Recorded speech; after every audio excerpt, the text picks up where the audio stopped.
ChairShot Podcast 712 coming at you. 3. Right here.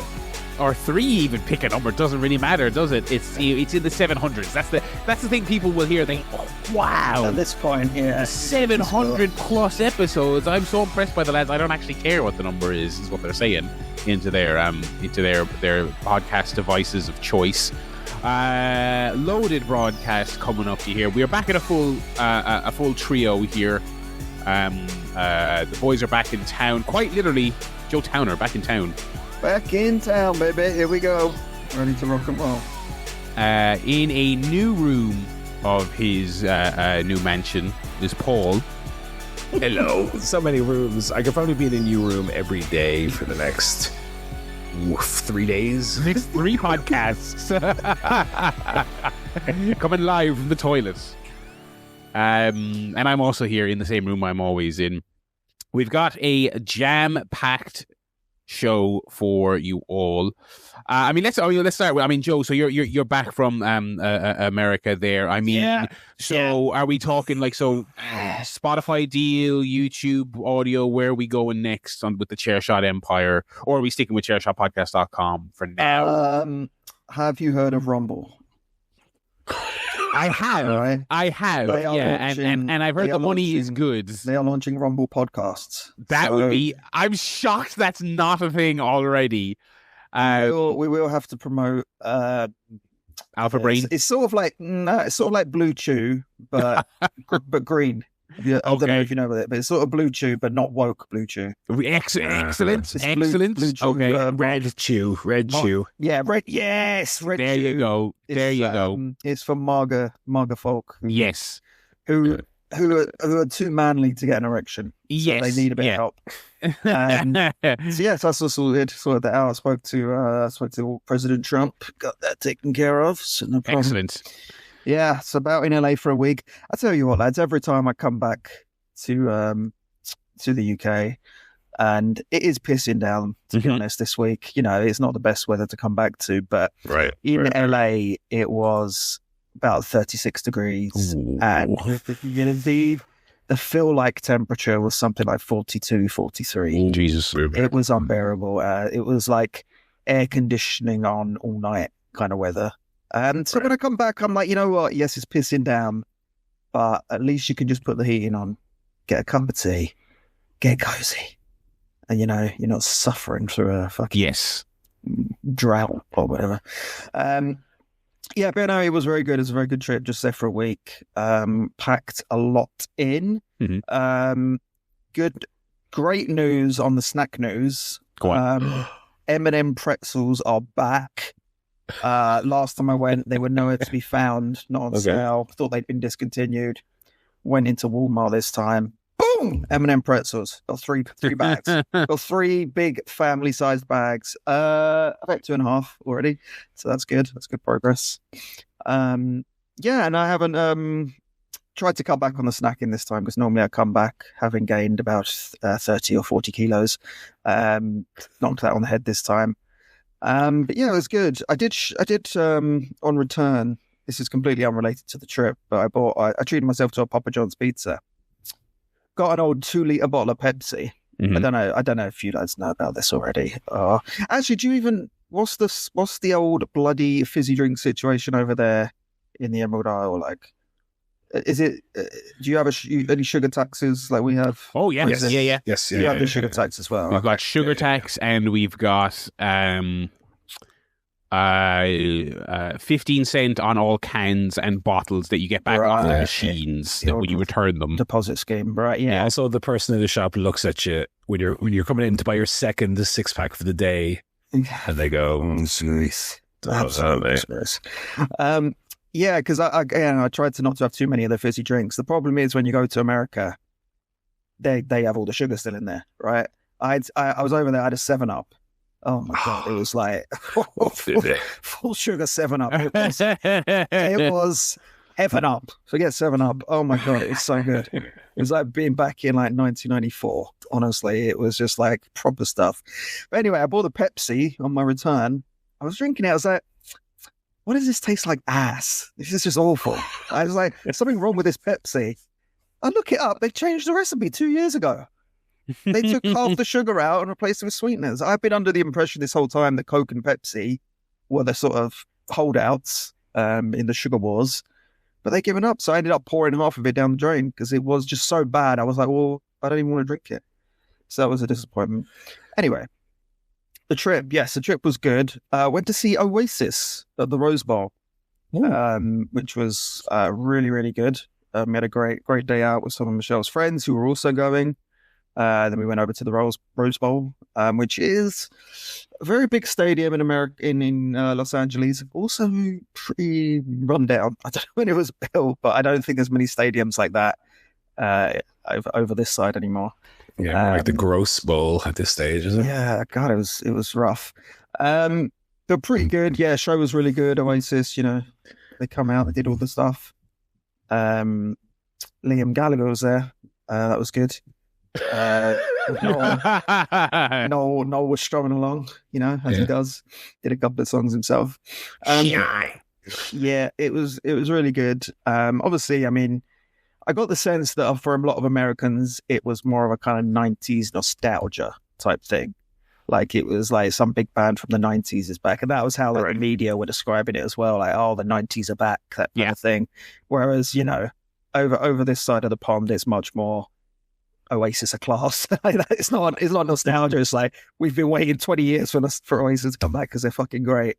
So I really enjoyed it. Obviously, the Yanks, they didn't know all the words to most of the songs, to be fair to them. They weren't really singing along. It was, in my section, it was mainly up to me to be belting out, lyrics to all of the B-sides and the album little tracks. by little. And of course, half a world away from the royal family, which they wouldn't know. But yeah, it was really, really good. We got out of there. And hopefully, they'll keep touring. I'll get to see him over here at some point. Shave a few dollary dues off the price, brother, before I hopefully, pop along. If they do it again, it won't be like, extortionate prices like it was. But anyway, saying that, the American tickets were cheap. It was like £100 for a ticket. It was not. Wow. It was. That's like our fees over here. Yeah, it was cheaper to fly there and see it at the Rose Bowl than it was to see it at Wembley.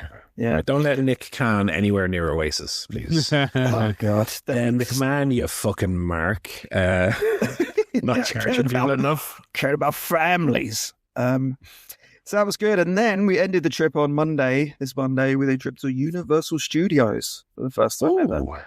Which, was delightful. I mean, before we've been to Disney a couple of times because Michelle's a big... studio bangs. She's a big Disneyland, Disney person. I discovered I'm more of a Universal man myself because they've got Simpsons, they've got Mario, and then they've got all the class old film stuff like Jaws and E.T. and versus Snow White and Mickey Mouse. Oh God, great! Get the fucking Peter Pan ride, brilliant. I think I'll go to Mario. I'm not going to have besmirching of the Peter Pan ride. Hang on. No, that's fine. Look, Disney. I like Disney. I did enjoy it. Like it was fine. But Universal Studios is like... I do prefer Universal 90s kids, everything in one place.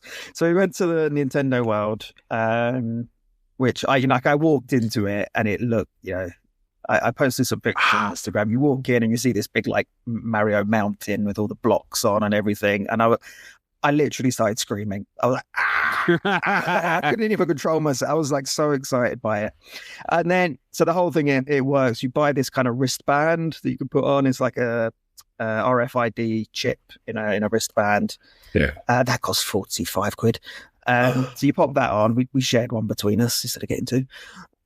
You pop that on and then you go around actually doing activities and collecting things around the Super Mario world. So they got all these big coin blocks everywhere, and you kind of punch it with your fist and it goes ding ding ding and gives you coins.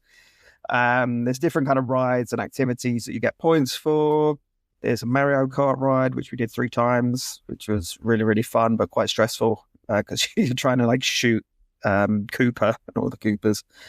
That was a lot of fun. But yeah, it was great. The only thing was it was actually quite active. It wasn't just getting on rides. You did actually have to run around and hit stuff and chase things. It was quite. I was exhausted by the end of it. But really, really good. If you get the chance to go, anyone, 100%. If you like Nintendo, if you like Mario, You'll love it. Really, really good. Yeah, and then we did a few other bits there. Simpsons World is kind of, Simpsons World. It's basically just all the restaurants and bars from the Simpsons. Yeah. I could say, is it a bunch of novelty food? They had funny dishes. Yeah, I had a ribwich. Oh, really? Yeah, which was good. Well, actually, the problem was it was too good. I was kind of expecting like a McDonald's, McRib. But it was actually like a really nice barbecue rib sandwich. Yeah, I feel like to commit to the bit, I feel like all the food in the Simpsons land should be like shit and covered in salt. That's what I was expecting. And here's a burger covered in caramel that's completely inedible. No, I want to go to the Quickie Mart and get a hot dog covered in like flies, covered in the floor. Yeah, and then stuck in a slushy. Yeah, so that was good. Then we did there's a few other bits. There's a Minion World, and there's a lot of stuff like Harry Potter. Yeah, it was all right. We did the Universal Studios. We did the famous Universal Studios tour when they take you on like a little kind of bus around the actual studios, the part of it. That was kind of interesting, but also a bit depressing because they were going like, if you look to your left, you'll see Soundstage 15, where they are currently filming the final ever episode of Bel-Air, the Peacock series. Oh. I was like, that's been on for 4 series. Yeah. I thought that was cancelled after 1. And then the next one, it was like St. Denny Medical or something like that, some other Peacock show. And it's like, yeah, you don't make films here anymore, do you? Absolute trash Peacock streaming shows. So that was a bit depressing. But yeah, really good. And I'm looking forward. They are in the process of, I haven't started building it yet, but they are going to open at Universal Studios in Bedford, which is kind of halfway between London and Birmingham. So if that does open, that's only about an hour and a half from us. So it could be 3-4 years time. I'll be going to Nintendo World in Bedford. Can't wait for that.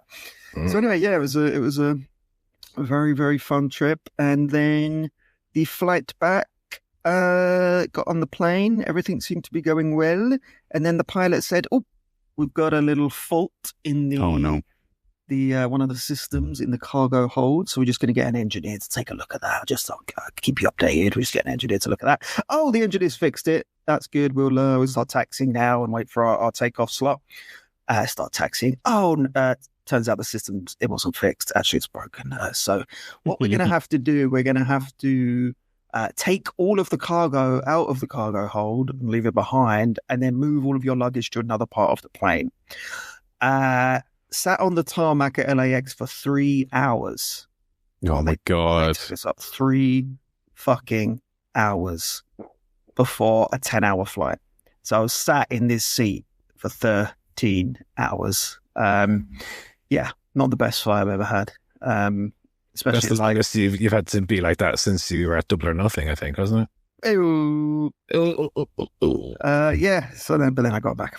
It's just those flights are terrible. The economy seats. I mean, God, I've never wanted to be rich more than when you get on the plane, and they make you walk past all of the business class seats and like, no, keep going. You're not sitting here, you fucking scum. And no, this is premium economy. You're not even sitting here. Yeah. Poor, get to the back, you scum. So yeah, that's flying. Other than that, all good. Didn't get arrested by ICE or anything. So yeah, all good. That was LA 2025. Nice. Alrighty. Before we get on to wrestling, any news, Paul? Any life guff for yourself? Yeah, I mean, I've now joined Barry and Joe. I mean, Joe, you make joke about being the fucking scum whore who sit at the back of the plane. But, I mean, all 3 of us are lucky enough in life that we have homes with offices that we can do this very podcast from. Yeah. Joe is not in his office today, by coincidence. Luxurious. I move from room to room. But yeah, I'm in the office today for the first time. So I also now am an office owner in my home. So we bought the furniture for the office today. I'm sitting at a lovely desk, and I have across from me a lovely TV unit with the second TV of the home in it. So we have 2 rooms with TVs. So me and my brother, if I want to play on the main TV, he'll be out here in the office TV playing Switch 2 or whatever. So now that we have kind of this room set up, I will be able to start actually kind of taking some of the boxes that have been shoved into the corners of rooms and actually kind of setting up where stuff is going to be stored more permanently. But yeah, I went out to Woody's and got some lovely units for the room. I mean, this room, which is now the office, for the last few weeks had been this is the room where all the cardboard goes off and everything else we buy. So now it's finally looking good. We also got the blinds in on all the windows. So now I don't have to get changed in the bathroom every day. I can actually get changed in my bedroom because my bedroom window faces the main road and had no blind on it until now. Just like it's a window facing it, my bedroom. So they were all done, and that was lovely. And then I spoke last week about the leak. Yes, in the hot press in the boiler. So the fella came and replaced that. And then as the guy was putting up the blinds, same day I had a little look into the hot press, and I noticed that floor is looking awful wet for something that's been already replaced. Oh, it's fucking leaking again, a tiny little drip. So I did call the plumber who installed it, and he was in the area, which was very handy. He came out and it was just because it was, I guess, newly installed and whatever, it wasn't correctly tightened on one of the little connections, so it was dripping water out. But that's now also resolved. So we're getting to the stage now where I can kind of stop spending money on stuff for 5 minutes. Again, I was naive enough to think that, actually buying the place is where the most of the money was going to go towards, and then I could kind of once it's bought, then I can relax a little bit. Ooh, thank God you had that extra few €1,000 because that's going on everything for the actual place. But that was lovely. TV, so I was sitting watching some TV today, playing a bit of the PlayStation for the first time in a month and a half. So yeah, I mean, I don't know how long you guys had this experience when you first bought your places, but I still have that thing where I walk through the sitting room like, oh, this is fucking class. Oh yeah, this is fucking great. Look at this fucking sitting room. This is my sitting room. This is fucking brilliant. So I do still have that. Yeah, it's best to relish that as long as you can. I try and remind myself of things like that every now and then. Yeah. I do have a little story though. Go on. No, not really a story. Just a thing that's happened a couple times now. There are some little kids in the in the compound, in the estate, whatever you want to call it. It's a very small little. Again, I don't know what to call it. Estate, I guess. Mm-hmm. Where there's only 30 apartments, I think, in this little place. But I guess some of the apartments have kids. And every time I pull in, the kids are running around, and they always, as I come out of the car, say to me, will you give me a race? Okay. In my car? Or do you want me all old and fat to run around the yard here with you? So I've politely declined every time. But every time, will you race me? Will you race us? I mean, if you do it once, then it's only good.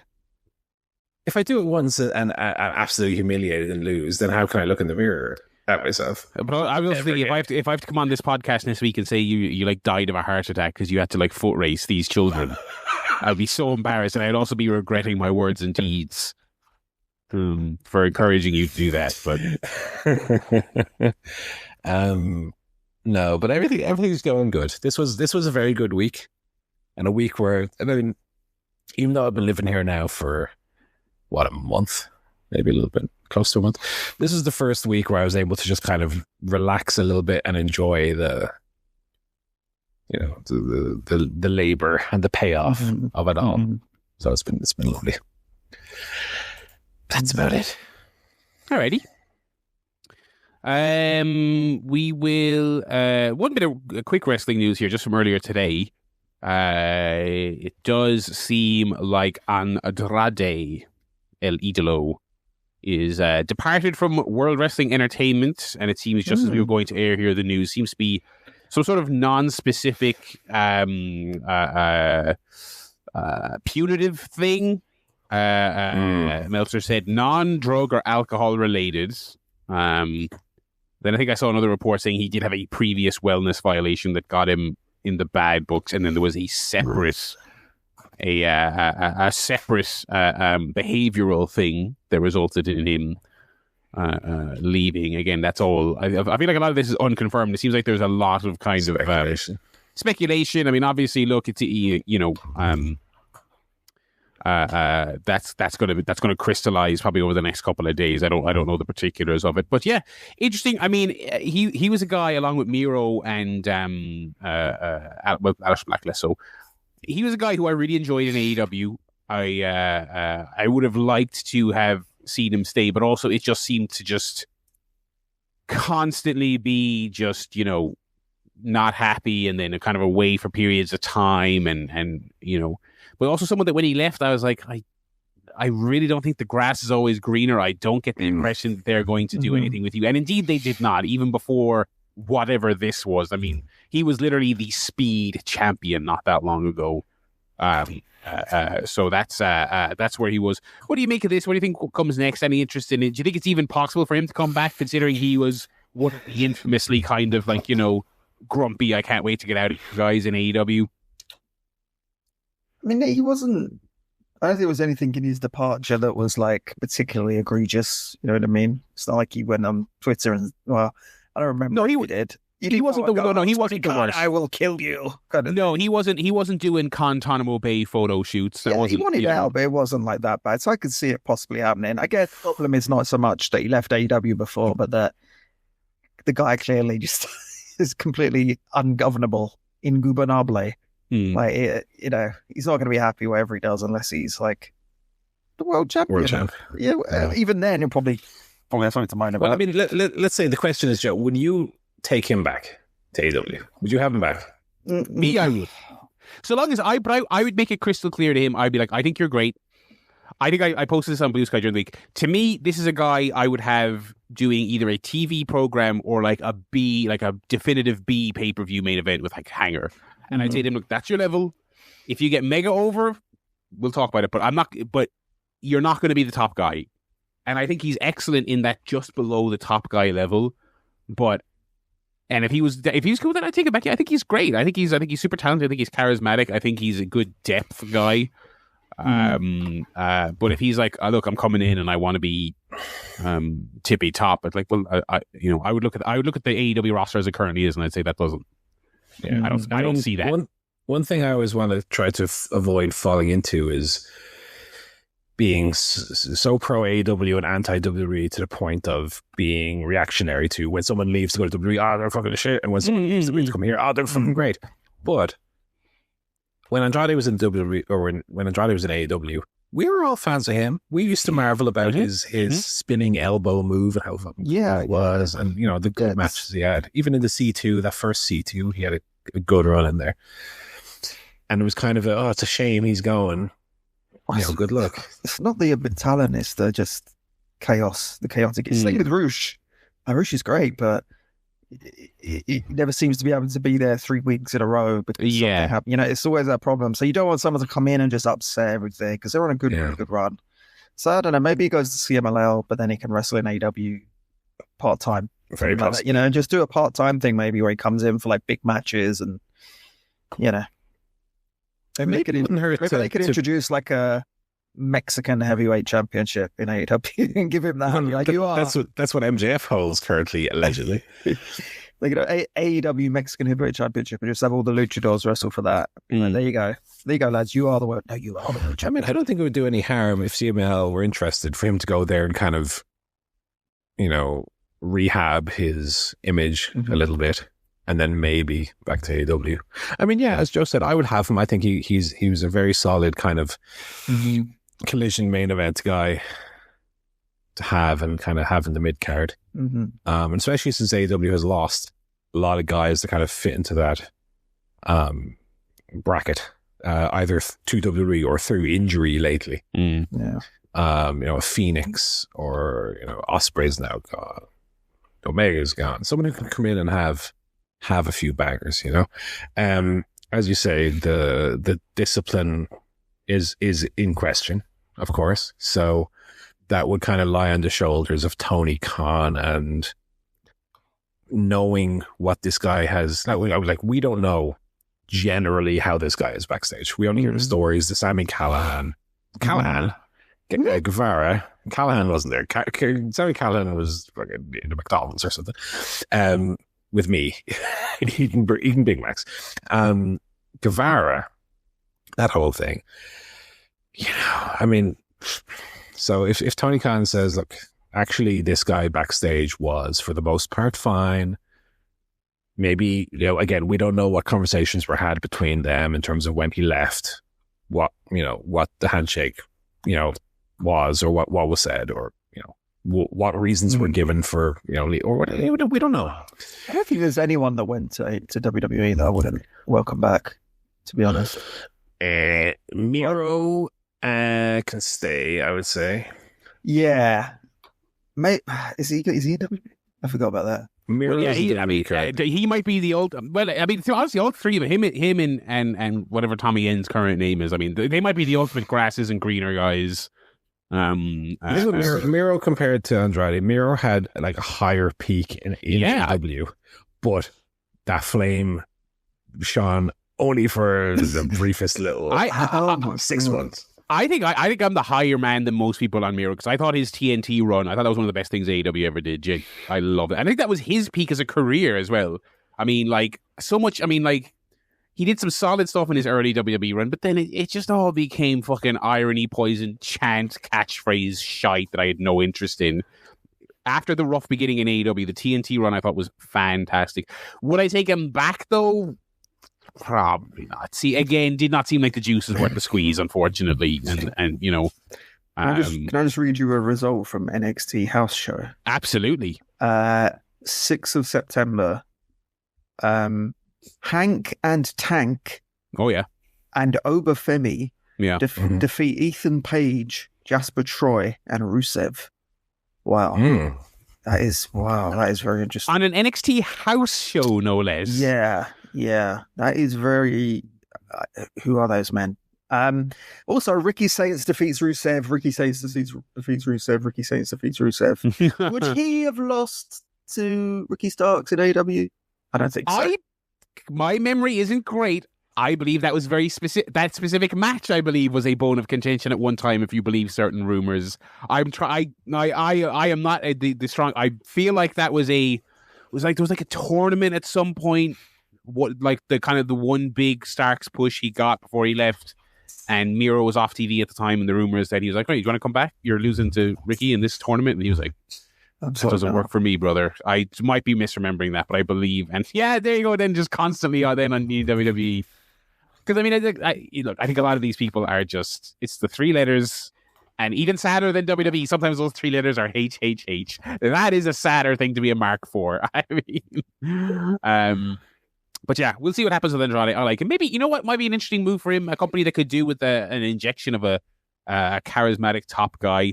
But maybe an old New Japan run for Andrade, a bit of life in that place. Now, do they want to bring in a WWE mid-carder and instantly push him? Maybe not, but I don't know what they want. I don't know who they want to push. They don't want to push any of their own guys, it seems, at the moment. So I mean, Andrade strikes me as someone who's going to be looking for a big pay. Big payday. Yeah. So we'll see. Andrade's only 35 as well. Yeah, he's one of those kind of like wrestling from his very young, wrestling young. I mean, he would be also the first person to go WWE to AEW to WWE back to AEW. He's the Sean Waltman of the new generation. That's going to do it for the wrestling news this week. What's the fantasy update for the week? Oh, I'm back, baby. I've had a good week. Go on. So did Joe. Barry, actually, the weakest week. Yeah, I'm eyeing up them trade. I don't have a trade this week, but I feel like I'm going to have to make a move fairly soon. I was speaking on last week's show, Joe, when you were off, about whether you were going to catch me, and the fact that you have the extra trade now over me since I brought in Mox. Obviously, Garcia. We'll talk about Garcia moving to the Death Riders when we talk about the TV this week. I think that's something that's going to benefit your team, of course. Yeah. Garcia was there. You know, the really stupid thing, when I saw that heel turn, I was like, oh, maybe I should draft Daniel Garcia. And I was like, who's got him? I was like, oh, it's me. He's like shit. I didn't even know. Yeah, he's on less points than Claudio so far, and I would have said that Claudio's having a poor year. Yeah. But Garcia, his fortunes could be set to turn around. So Joe, anyway, picking up 16 points this week. Very good. But not as good as my 20. Both of us better than Barry's 10. But Barry is so far ahead. Now, again, the difference between Joe and myself currently stands at, is it 79 points? I don't know, my maths ain't that great. But again, Joe has the extra trade on me, so I only have one left. And I'm frankly thinking, if I'm going to trade someone out at this stage, the probability is that it's going to be Bobby Lashley. But I'm thinking if I'm going to keep that one trade until maybe October. Like, I want to have that one trade with an eye on what the programs are going to be for the last 2-3 months of the year. Not to, knee jerk grab someone in and then after this pay-per-view cycle, they kind of, are cycled it down or out. Barry still has 4 trades for the year, of course. Moxley doing all right for me since I brought him in. Moxley is nearly on the 100 points. We now have 8 wrestlers, by the way, this year who have broken 100. Tony Storm, Hangman Page, Ospreay, Fletcher, Powerhouse Hobbs, Samoa Joe, Okada, and Takeshita. Samoa Joe, obviously still untraded. He's the highest untraded wrestler this year, 105 points. So if any of us had brought in Joe, you're looking at least, over some of your less performative wrestler, you would have an extra 70 points or whatever on top of what you have. So that's something to consider for next year. I think Joe didn't quite disappear this year as he has maybe the last 2 years. Moxley is now also the workhorse of the company. 31 matches, top of the table. Mark Briscoe second, Kyle Fletcher, Takeshita, and Mike Bailey third. Takeshita in there, even having disappeared and done the G1 for a month and a half, still has almost the most matches in the company. Absolute workhorse. But anyway, that is the fancy update. I mean, Joe, you still are picking up those FTR points every week. I had Okada and Takeshita and Moxley all win on a Collision, which was where all my points came from, basically. And Barry was Hanger and Ricochet. Hanger, of course, second place in the table behind only Tony Storm. I mean, they are 13. Hanger's 13 points clear of Ospreay. And Ospreay's like, whatever you believe or not, Ospreay might be done for the year. So it does seem like Tony Storm and Hanger are a good 20 points clear of anybody else. Of course, they would both have been the recipients of the 20-point World Championship win bonus, but they are both. I wouldn't be shocked if next year they would be among the first draft picks. Hanger, and this year was a 5th round pick, which in retrospect is crazy. But Barry was the clever one who grabbed him. I think I might do a trade. Go on. Okay, Joe's looking at a trade here. I'm trying to think who to get rid of. I mean, Kyle O'Reilly he's an okay. Yeah. Right. Either him or Claudio, but I always feel like Claudio could get some matches. Yeah, Claudio's a solid one to have. I mean, Claudio's points per match is actually less than O'Reilly's, if you can believe that. Yeah, he's on the he's It's just Claudio's always going to be the pin eater for his group. He's a job guy for Marks, yeah.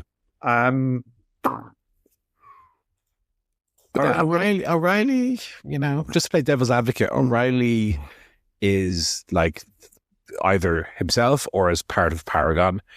They're the guys you throw in to lose to the Death Riders or the Young Bucks or whichever the heel team is. He's the points that Claudio though. He does by 3.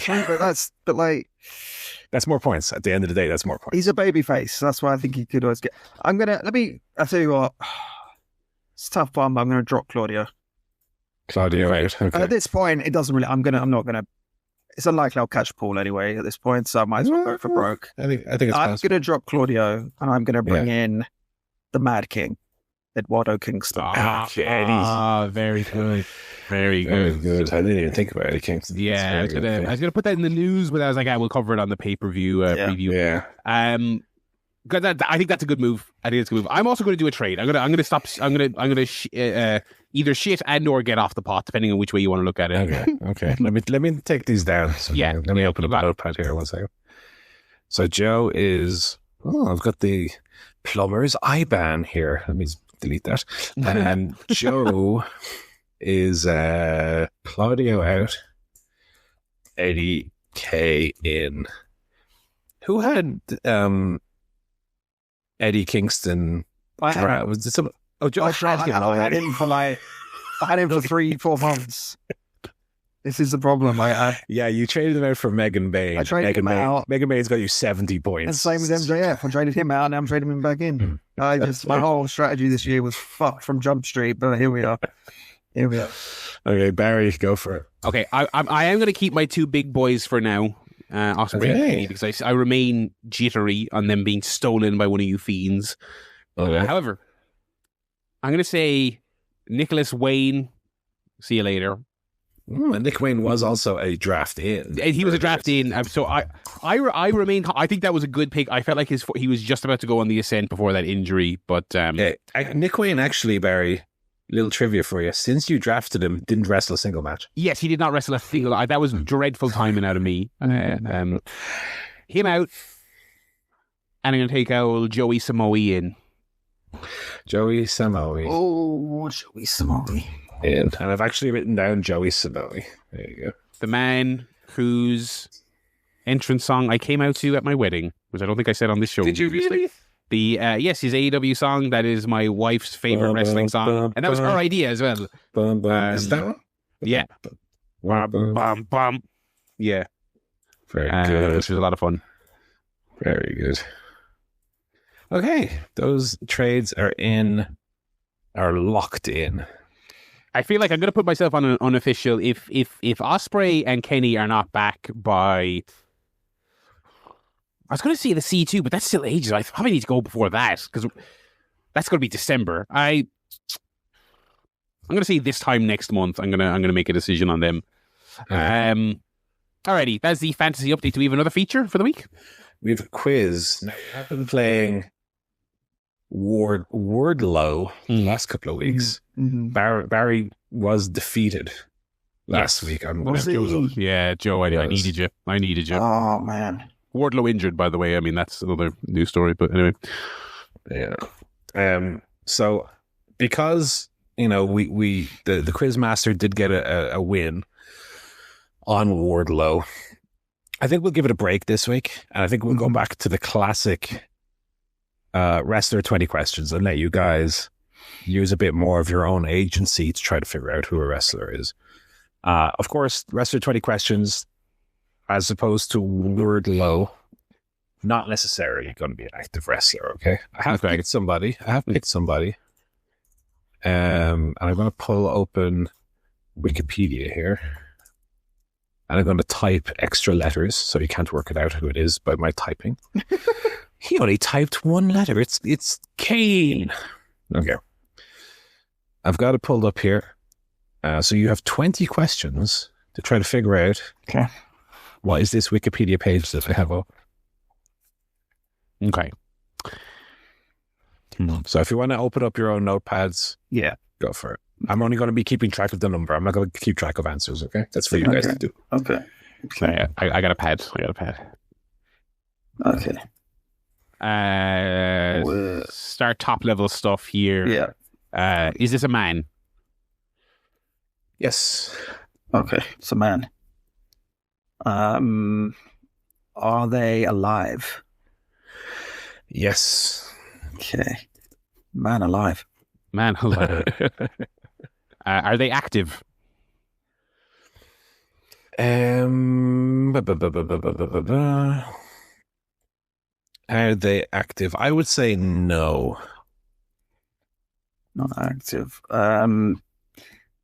Did they ever wrestle for WWF/WWE?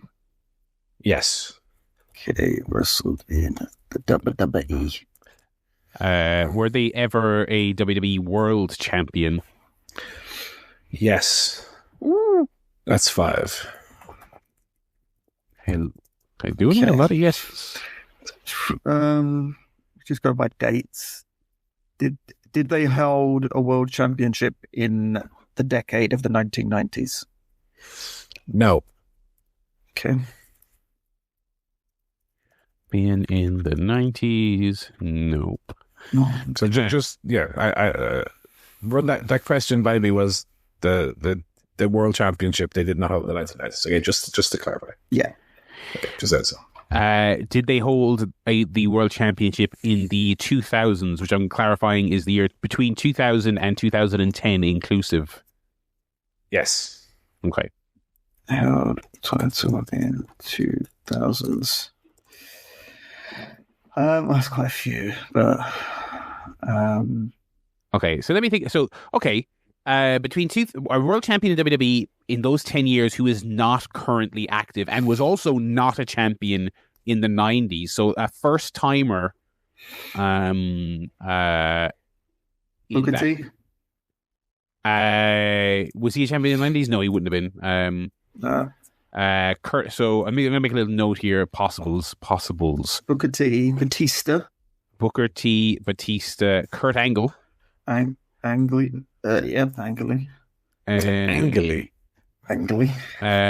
Cena. Oh, he's still active. Sorry. Apparently he still wrestles. Just about. Yeah. Probably on the indie scene or something because he's pretty cool. Okay, we could maybe work with these 3 and kind of figure things out from there. Should go on like a WrestleMania. Sure. Do you want to ask if they main evented a WrestleMania? Yeah. Paul, did this person ever main event a WrestleMania? No. Never. Main event. Okay, so all those guys disqualified. The mains. Okay, that's not good. Yeah, okay, so they main evented. They're world champion, but never main evented Mania. So that must be. I was about to say Jericho, but he main evented. So the Great Khali. Great Khali? Is he active? I don't believe he's active. He was never fucking active, was he? Okay. Who are some other kind of like okay, hang on, actually Great Khali. I'm trying to think of some like 2000s like flops, lesser known people. Jake Hager, he was a world champion in 2010. Hager.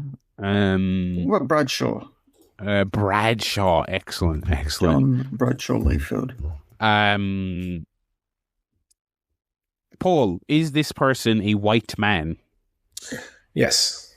Okay. Right. Yes. Okay, so Khali out, Hager, Bradshaw still in the conversation. Yes.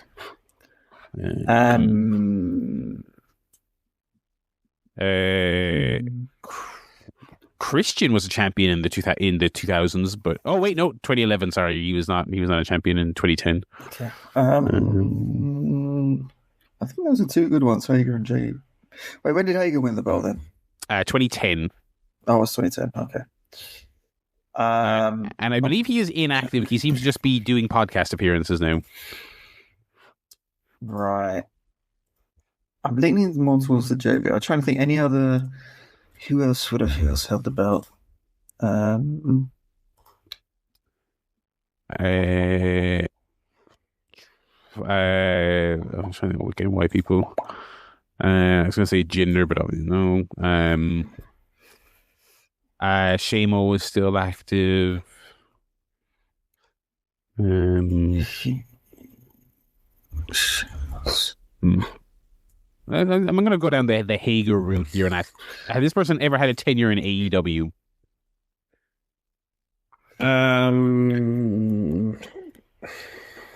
I'll say no.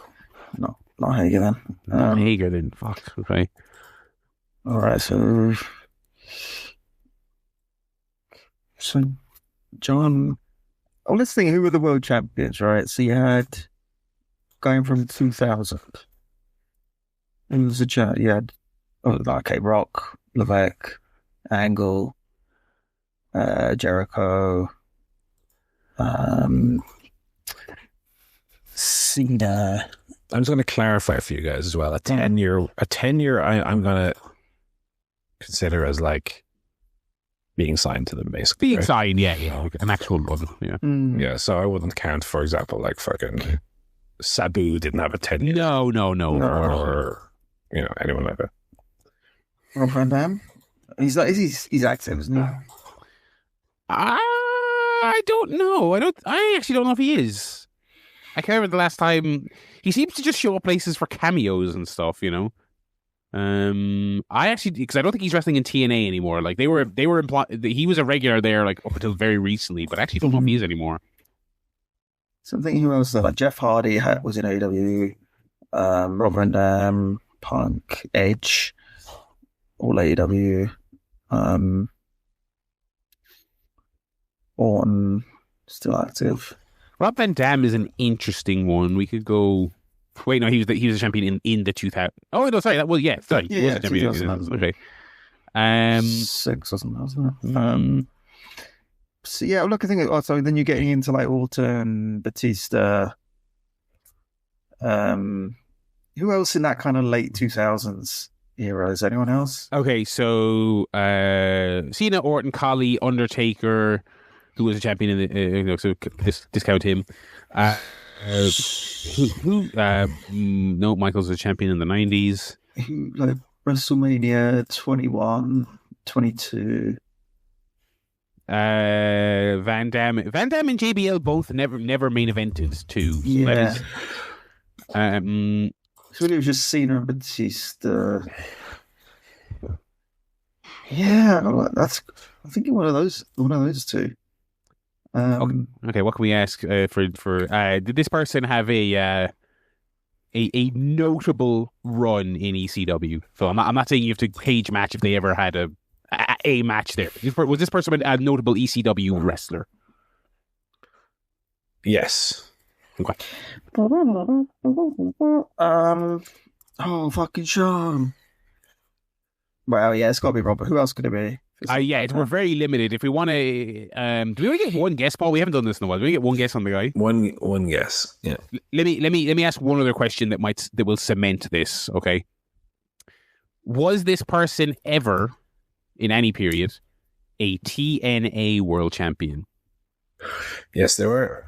Is this? I'm doing the thumbs. Is this Rob Van Dam? It is Rob Van Dam. Wow. Although Bradshaw did have a very notable ECW stint when he beat up the Blue Meanie that one time. Yes, and he was in the crowd that one time, and and he's had a lot of tenures in a lot of different companies the last year, showing up in places in a long jacket, doing his clothesline, and then never being seen again, which is a great gig if you can get it. Yeah, so RVD, I mean, a tenure in AEW with RVD, that's a tricky one to answer. Yeah. I would say no. No is the right answer. I think you're fair. He did make a couple appearances in 2023, though. He was teaming with Hook. But I still say, like, for me, a tenure is like you're signed there. You're like full time there for a while. Obviously, didn't hold a world title in the 90s. He was a very long time ECW TV champion, but not a world champion. So there you go, RVD it was. And of course, the meta at play was the end of AW's stint in the 2300 arena. Very good. So very good. Picked a notable ECW wrestler with AW connections. Well done, Paul. Well done, Joe. Again, I need a Joe back on my side there. AW Television this week, the final episode from the aforementioned 2300 arena. Another good show, finalizing some things for the All Out card. Some minor stuff I didn't love on this show as it pertains to the card. We'll talk about it as the review ticks on here. Let me get up the old results. Kicked off with Hanger versus Josh Alexander in a grudge match. I thought this was a lot of fun. I think Alexander is a great guy in this kind of role. Just a super talented bell-to-bell guy. Him and Hanger had a real hard hitting, nasty match. They had that suplex spot on the outside in the railing, which was crazy. Alexander taking that as a man who has had like neck fusion surgery, I'm fairly sure. Really good stuff. Really enjoyed this opener. Yeah, very good match. Very good match. Followed by the Kyle Fletcher promo, where the crowd did their best ECW fan impression and spent the whole time just getting themselves over with chants about socks. Yeah. Perfect. I think we're getting out of this building at just the right time, I would say.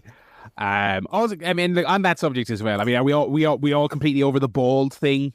Yeah, got there. Yeah, I think so. There's a lot of bald wrestlers, lads. I don't know what to tell you. I mean, you're going to be doing that a lot. I mean, yeah, the ref's bald. Some of the announcers are bald.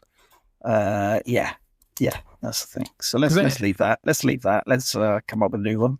Because it's like, it's not even just they were doing it the whole time. It's like I feel like we haven't had this in a couple of years. It's that kind of thing of like. It's not just that we're chanting ball all the time. It's like we have to come up with a funny song every match to do it. It has to be, over that. But Fletcher good here, I thought. His promos have been sort of quietly getting quite great, I think. Yeah,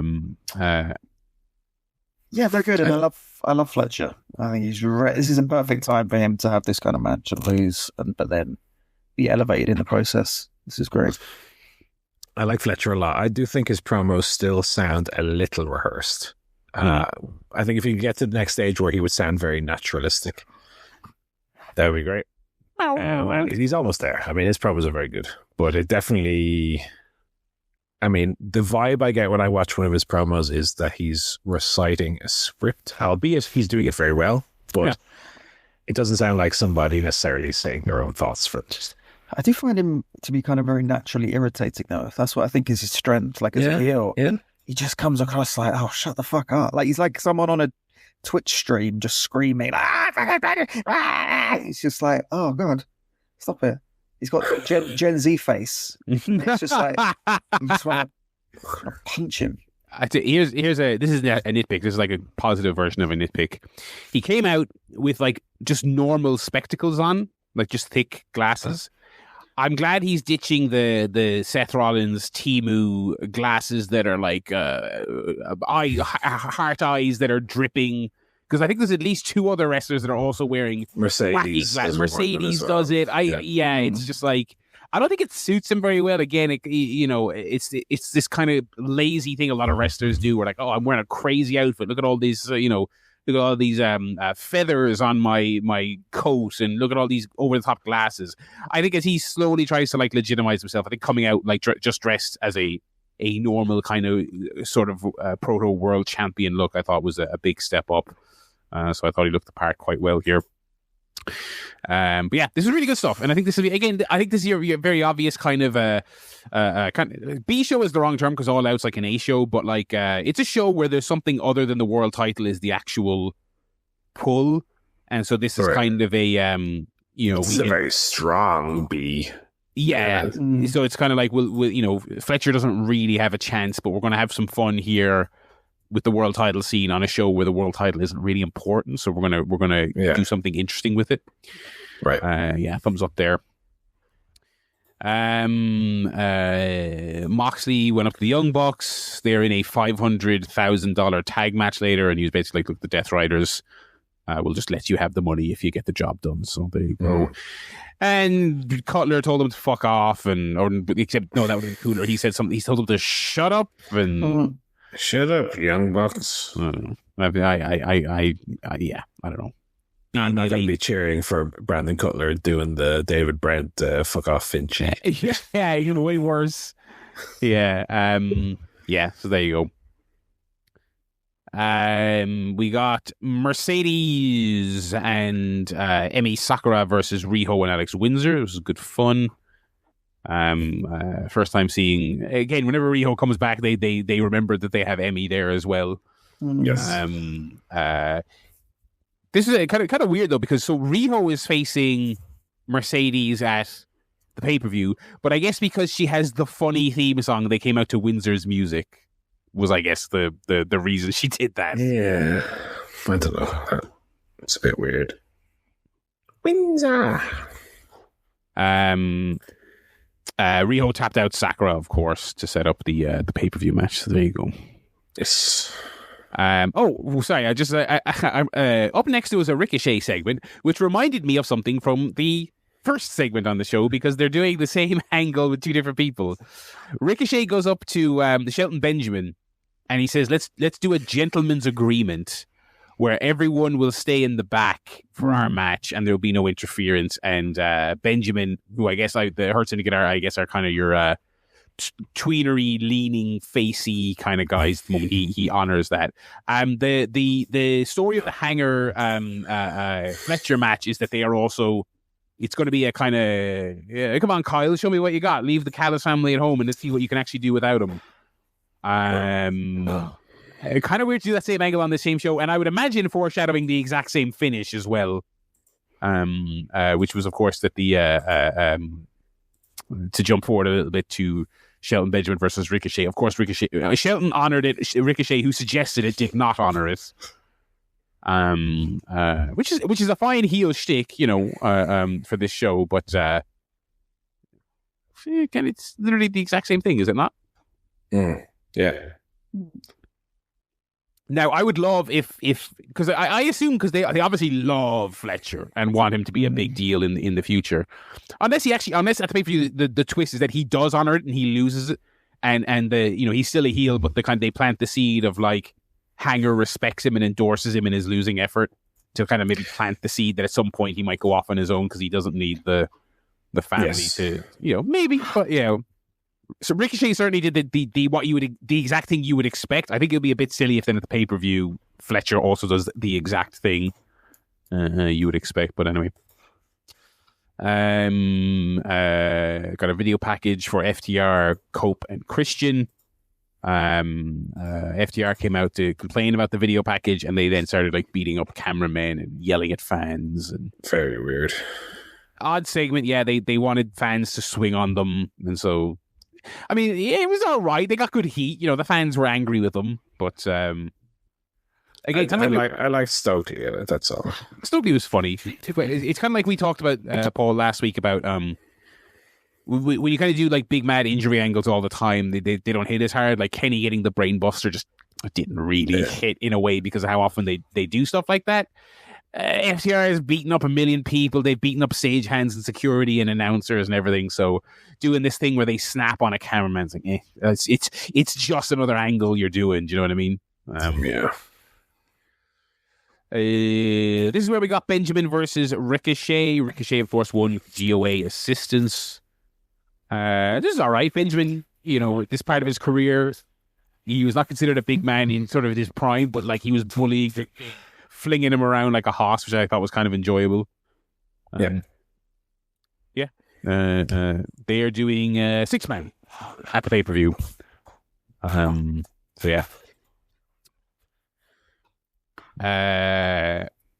Hook did a little promo talking about how weird promo, very odd, that he after the little bust up last week, he acknowledged the need for the ops to get the next man up. And maybe it was time for him to stand on his own was the gist of this. What do we make of this? Well, he said, look, I get it. Joe explained to me last week, the train's got to keep on moving. Someone will step in. And then Hook said, maybe it's time for me to stand on my own. But then maybe it's not. That's what are you saying? What are you saying here? Is it going to be that Hook's going to team with someone else to challenge the ops? Or is this Hook standing on his own? I didn't have a clear sense of the direction coming out of this.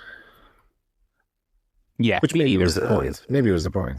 Yeah, I think they want you to be intrigued so that when he turns on the ops, that you go, ooh, but I don't know. I think the problem is that it's taken so long to get to this point already. Hook's been back for the better part of a month already. Yeah. And it took them so long to get around to this ops thing. And now it's kind of I don't particularly care what happens with them. The strike while the iron is hot thing. that they sometimes don't quite do. That they don't quite do often, yeah. Philly Street Fight. Timeless Tony Storm defeated Sky Blue. Now, this was fun. This was fun. Tony came out doing the Sandman entrance, which was good crack. They did a lot of stapler spots. Tony got her arse stapled. They, I believe, both got their minges stapled. Oh, there we go. The ditties were stapled. The ditties were stapled. Yeah. They did a mouse trap table spot, which I thought was kind of funny. That was kind of crazy. Yeah, it was good fun. It was good fun. It was kind of a, it didn't hit the highs of a lot of the kind of plunder matches Tony has done in the past, but good or fun. Your Willow, Statlander. No, yeah, of course. Just yeah.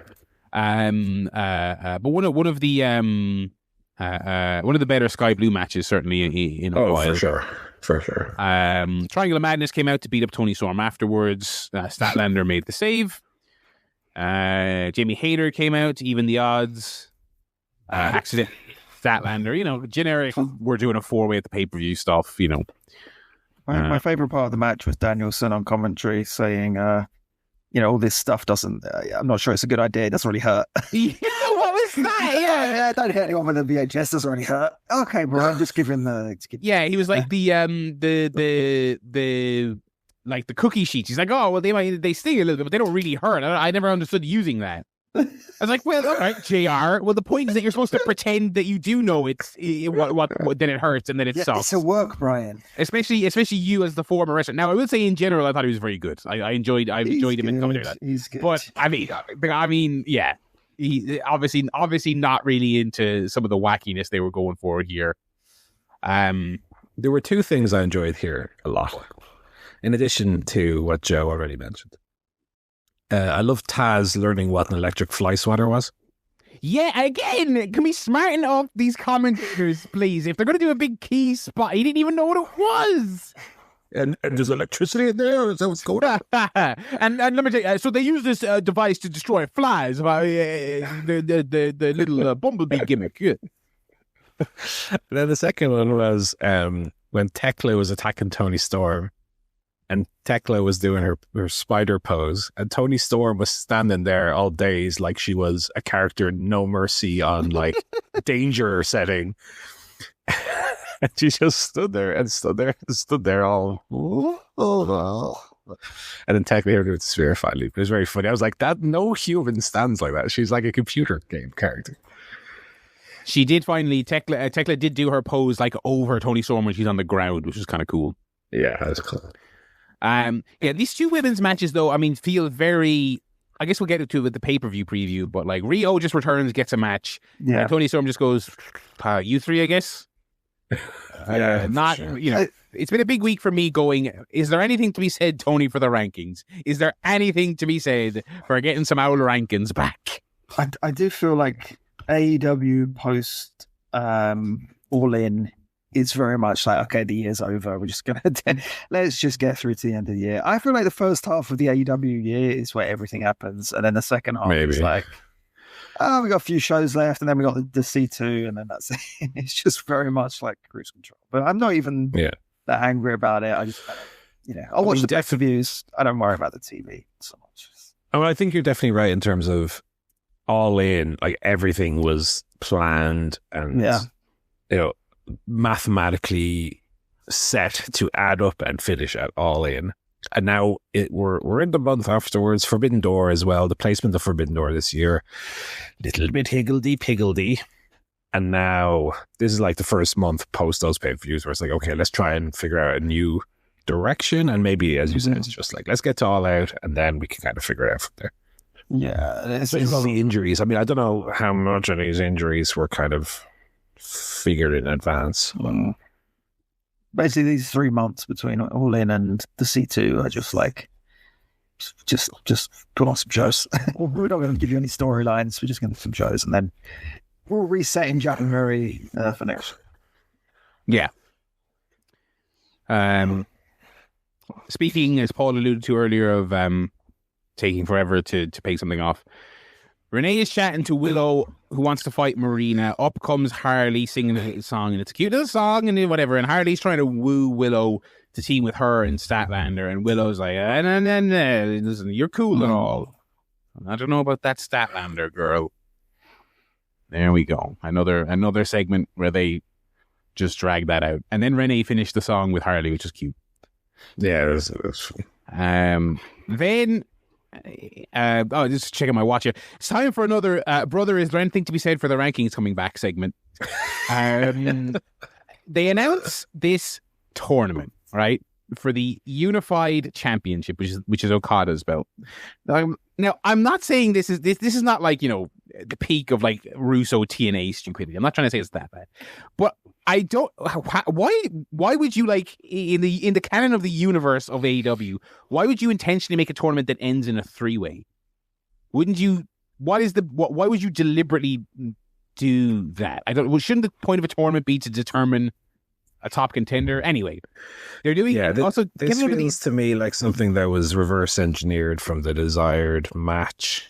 Like, it feels to me like they want to do Okada to Takeshita, but not maybe as a one-on-one just yet. So they want to have somebody, a third person in there, so they can do the Don Carlos family are going to 2-on-1 this person, and then during the match you get a bit of dissension, and then they're fine, and then you can, Okada gets the pin on whoever the third person is, and then the next pay-per-view Full Gear you can do the one-on-one. But you're right in that, like, it's the tournament was like Okada against someone who can't possibly beat Okada, Takeshita against somebody who can't possibly beat Takeshita, and then the fucking two Mexican lads. Yeah, so it was Okada versus Michael Oku. First of all, I hate when AEW does this thing. Like, I like when, I think the champion in the G1 is cool. I think the champion in the C2 is okay.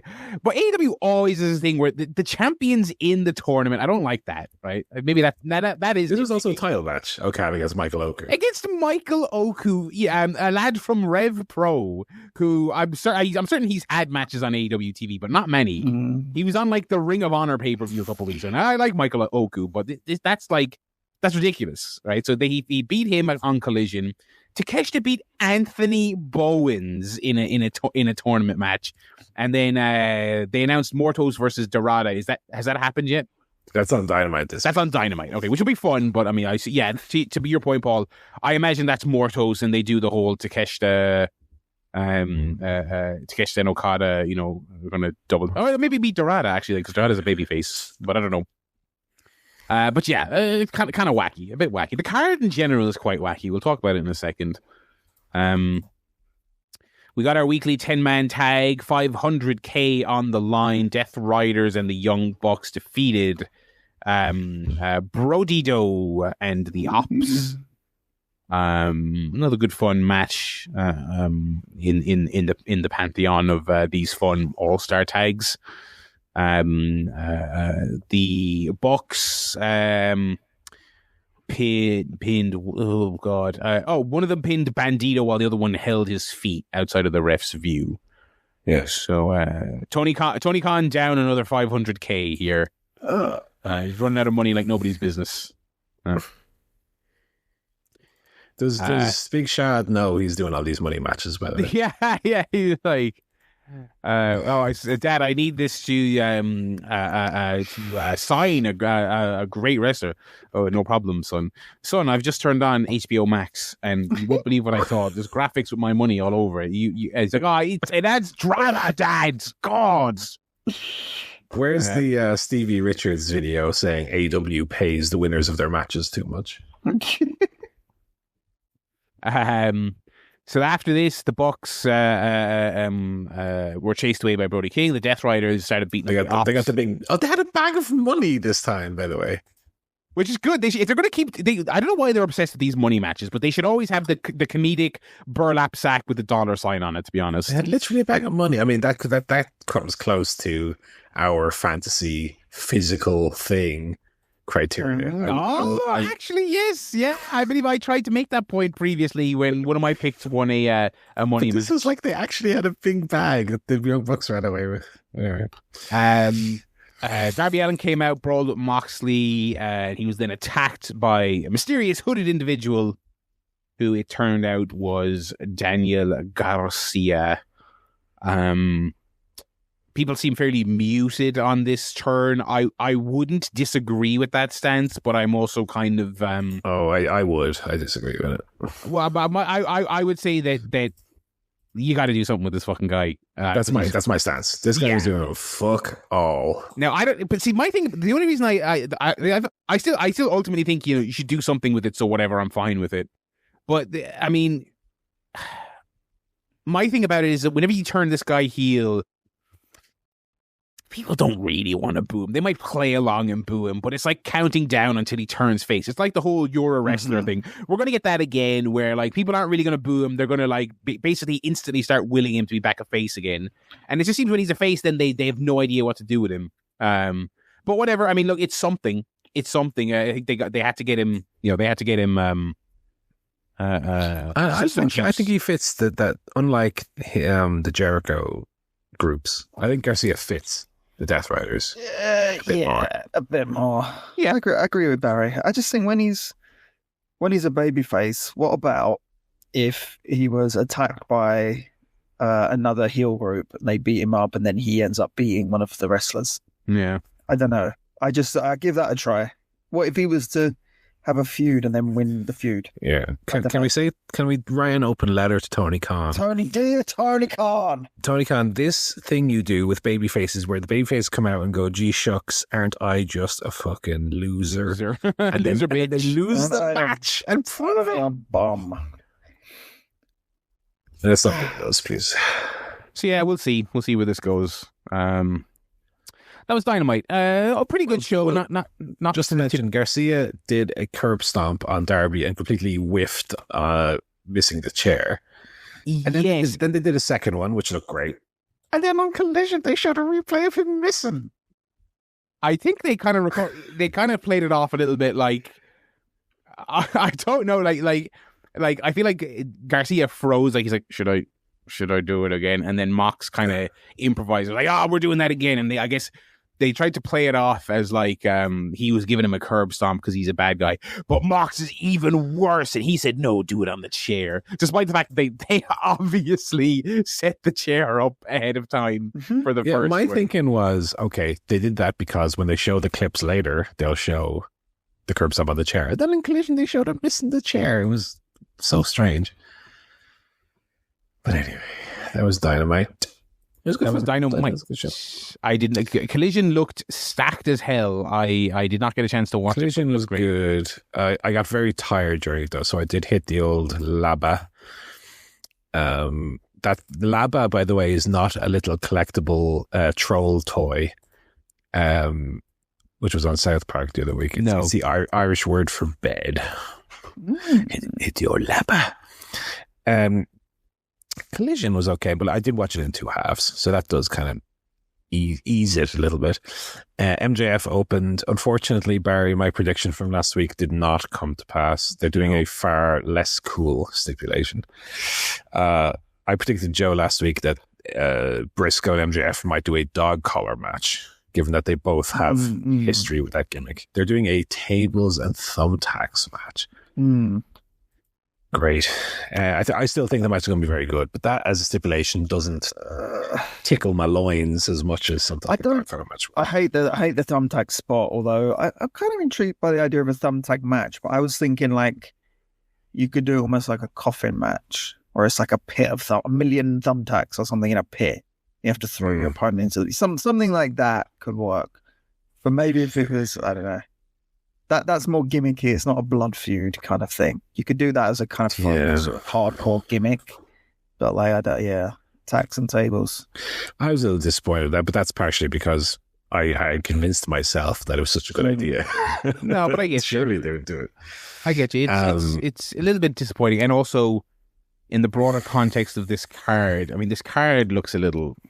I am certain it'll be good because it's an AEW pay-per-view, but they're throwing a lot of shit at the wall, it feels like, but we'll get to that in a second. Yes. So as you said, Briscoe and MJF had a little brawl after an MJF promo, and then the match was made. Takeshita did indeed defeat Anthony Bowens. What? Saw that one coming. What? They had a promo for Mascara Dorada, promo for Rio and Mercedes Bonet. Big women match. I don't think there was any money at play here, though. It was Triangle of Madness, Megan Bain and Penelope Ford against TJ, Statlander, Harley Cameron, and Jamie Hayter, with Tony Storm on commentary, who was again very funny. And this match was won by the Triangle of Madness, Tekla getting the win on Anna Jay. And then there was a big, even more women ran in. Amanat was out there. Mina Shirkow was out there with a big, beer cooler for some reason. Mm-hmm. And they had a big, I know what it is. It's because they're doing the tailgate match today.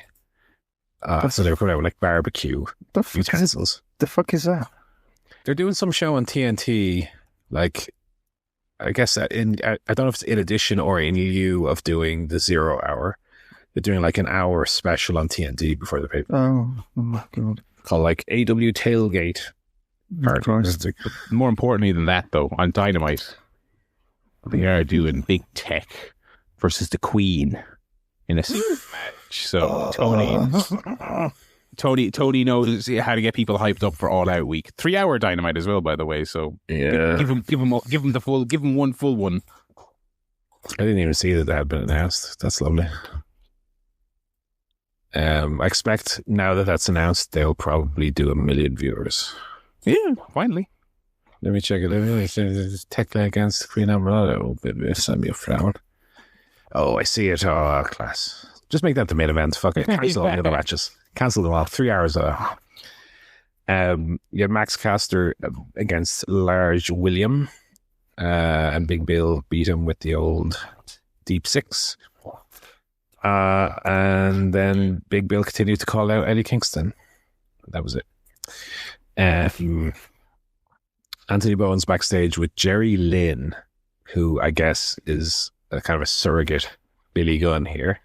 Max Caster came through the curtain and bounced, kind of bumped into Bowens. They started brawling.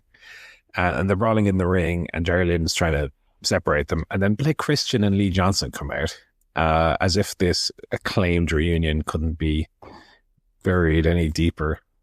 Two absolute geeks came out and said, Jerry Lynn, you're fucking old. And then the Acclaimed kind of started beating them up. And then Jerry Lynn raised both of the Acclaimed's hands, and they kind of ripped their arms from his grasp and said, no, we're not teaming. I'm not teaming with him. I'm not teaming with him. But it does look like, in 2025's second great, that whole angle didn't quite work after the John Cena one. Looks like they're going to do the same with the Acclaimed, where both of their singles, although Caster's less so, I would argue. Certainly Bowens. And Jerry Lynn actually said in the segment to Bowens, Bowens, you've been floundering in the mid-card, brother. I'm doing the Marge Simpson going it's true, but he shouldn't say it. So it does look like the Acclaimed will eventually reunite, which is kind of an indictment on the two guys, because we had been so fervent in saying that the Acclaimed as a team had kind of run their course and had kind of burned out. But both of their singles runs have been, and again, I say both, really, I mean Anthony Bowens, have really suffered to the point where it's just you just maybe do team. Yeah, stinking up the joint. Yeah. I saw Bowen say something on Blue Sky to the effect of I haven't had any I haven't had a chance to prove myself in AEW because I haven't had any 20 to 30 minute matches. And it's brother, if you had a 20 to 30 minute match, I think your career may be over. 5 minutes is plenty. We don't need to see any longer than that. I mean, Bones is great, but again, this whole character, I feel like it was going to do it from the beginning. He's not a cool character with his match quality is good, but he's not he could have done the kind of Kurt Angle deluded athlete, real athlete kind of thing. Come out and be I'm a 5'2" baseball player. Duh, you don't disrespect me. Instead, he kind of did it seriously. Anyone give a shit that he's a baseball player?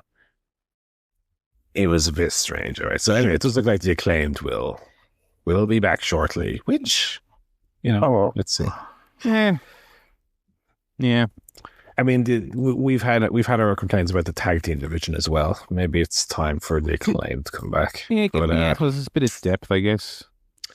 I mean, what a shame that for all the talk about Anthony Bowens being the guy who's going to break out of that team, it did not work at all. And were it not for the John Cena turn, you could make an argument for Anthony Bowens being dud of the year. Oh yeah, I think so. Cena's tough to beat on that one, though. Oh, absolutely. FTR versus Tommy Billington and Adam Priest 2. So I was a little bit quizzical when I saw that this was being booked. Not only booked as a rematch, which is fine, but they had on the graphic 2, it was the second in a great series. However, this was a banger. This match was great. Mm.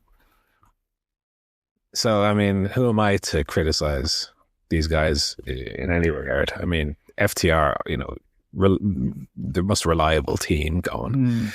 But Tommy Billington and Adam Priest definitely, had their working boots on and gave as good as they got. This is great. This was, if you didn't watch Collision, I would seek this one out. Really, really strong. Really, really good. And then towards the end of the match, Tony Schiavone just offhandedly, with no graphic or no pre-warning, mentions we're doing a 4-way ladder match at All Out for the World Tag Team Championships. Ooh, enjoyed that. I was like, wait, what? Well, what was that? So they're doing on Dynamite this coming week I've been calling it Dynamite. It's a September to Remember, a 3-hour broadcast. They're doing 3 contenders matches. Young Bucks, let me try and remember here because they're not written down on my little sheet here. Young Bucks against Bang Bang Gang. Matriarchy against Jet Speed. And Josh Alexander and Hechicera against Top Flight, I think is what it is. And the winner of those 3 matches will go into this ladder match. But it does mean that your September to Remember Dynamite has 3 contender matches for a random ladder match that we didn't know existed prior to Collision. And you have the Mascara Dorada Beast Mortos contender match as well. So you got 4 contender matches on this Dynamite alone, which seems like a lot. I wonder if that informed the decision to make this a 3-hour broadcast. Where they're I guess we're going to have to do some matches that involve qualifiers, Yeah, it does seem that these, especially the ladder match, was maybe kind of a last minute thing of ladder 4-way ladder match, get some teams in there. Otherwise, these matches might have been spread out over the month, or God forbid, a feud might have been created for the Brodito team. Then you had Michael Okada, which they had actually a very good match. Mm-hmm. Quite good, quite enjoyable. Go ahead. No. Okada beat him, naturally. But What? Oku looked very good, even though Oku has that thing where, if I'm to sound a little Vince McMahon here for a second. Oh, yeah. Oku, especially compared to Okada, Oku is very small. Almost like Darby Allin without the danger to him. Do you know what I mean? So Okada's hitting him with these fucking huge shots. Then Oku takes a bump off the top rope to the barricade, basically. not even to the floor and then into the barricade, straight into the barricade. But Oku had a great showing, but I was watching it thinking Oku could use an extra, get those boots with the lifts in and maybe put on 20 pounds. Get on the Kyle Fletcher diet. Yeah. You know what I mean? I mean, I don't want to say I can't believe a guy like Oku could be okay. I think that's a nonsense point of view. But just from the terms of the people you see on American TV are, even nowadays, even though the limits have come down drastically, are still decently big guys. Yeah. You know what I mean? Yeah. Speaking generally. Oku's quite small, but he had a great showing here. Don't get me wrong. He looked very good, but I didn't believe for a second Okada was going to do anything but beat him. And then Takeshita came out and pointed at him aggressively. And then main event was Death Riders against Paragon. And the Death Rider team must just be magic, because I think this is the first time in 6 months Garcia put on his Dragon Tamer sharpshooter and didn't get put into a choke, reversed into a choke of it. He just won with it. I was like, oh my God, it works. Daddy Magic was up screaming in his face afterwards, and Garcia was ignoring him. It was like something out of a movie where you have like a brainwashed character. Or I don't know if you've seen The Wind That Shakes the Barley, but there's the one scene where the old mother is I'm going to go live in the chicken coop. I'm going to go live in the coop. And the daughter, who plays the daughter in that movie? Hang on, let me pull it up here. It's, is it Orla Fitzgerald? I don't remember, but the daughter's going, what are you talking about, man? What are you talking about? I want to go live in the chicken coop. I want to go live in the coop. What are you talking about? That's what Danny Garcia was like here with Daddy Magic, trying to scream in his face, trying to take him out of this trance he's in, but unsuccessfully. But yeah, I mean, like I said, FTR, Priest, Bennington, very good. Okada, Oku, very good. So check those out. Alrighty. Mm-hmm. Yeah, Collision has been quite good for a while. This was a pre-tape, which made it a little bit easier for me to decide to go to bed in the middle of it and pick it up in the morning. But it was a good show. The All Out card has taken shape, kicking off on Saturday at 8 p.m. Euro time. Ooh. Oh, yeah. How sweet. Is that tailgate show available for us anywhere? It is on... Yeah, so hang on. So let me take a look at this here. What do we got? TNT in the US. Okay, if it's on TNT in the US, I don't know this for a fact. I feel like they'll stick it on Triller, on the old AEW Plus, but don't hold me to that. 8-woman tornado tailgate brawl. Harley, Mina, Aminata, Willow versus Megan, Ford, Julia, and Sky Blue. That's the only pre-show match, it seems. I'm going to throw out, by the way, the fact that this is on TNT. One could argue from a fantasy league point of view that it being on TV would be a TV show as opposed to. I would count it as a TV show. Yeah, fair. TV special. If it's on TV, because usually we count the pay-per-view YouTube pre-shows as part of the pay-per-view, so those people would also be eligible for double points. This is the first time that one of these has been televised, though, so that does raise that question. So I just wanted to clarify that here, how we would count that. Yeah, TV. I think TV is fine. Main card, I don't know if they're going to do any more. Like, so what? They're going to just do like I guess maybe an hour pre-show on TV on TNT with video packages and then one match, maybe. I don't know. Anyway, tag team match, kind of, you could be considered your de facto main event in a way. Cope and Christian versus FT or in a dream match. I'm looking forward to this. Yeah. FTR on the role of their lives. Cope and Christian have been quite fun in their roles thus far. I think this has good potential. Yeah, it'll be a lot of fun. I think it secretly it'll be a really good match. I think so too. And Copeland and Christian, will we get at the end of this match just an actual big old hug or something like this? Where they're actually finally we're back. Yeah, they probably should, right? I mean, they've in the spirit of not dragging it out forever. Yeah, should they maybe do that? Yeah. Hurt Syndicate versus Ricochet and GOA. If you want to go get a beverage or a slice of pizza during this show. Yeah. Not much on that one. No, I'm not really interested in that story whatsoever.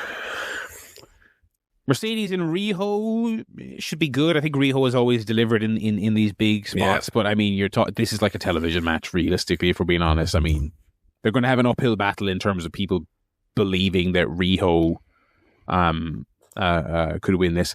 I don't know who it would be. I mean, I imagine like Windsor comes out at the end of this and does a face-off because they're still doing a feud. You kind of almost hope that like you're doing this match with a non-over opponent, so that like Mercedes wins, she has a solid little match, and then someone else comes out afterwards to challenge her. I don't know of any free agents out on the field, but maybe Windsor comes out, but should be good bell to bell. But yeah, it doesn't feel like a pay-per-view match if we're being honest. Yeah, I think quality-wise, it will be absolutely the level of a pay-per-view match, but yeah, Rio's only kind of been on TV for 2 weeks to suddenly build this on.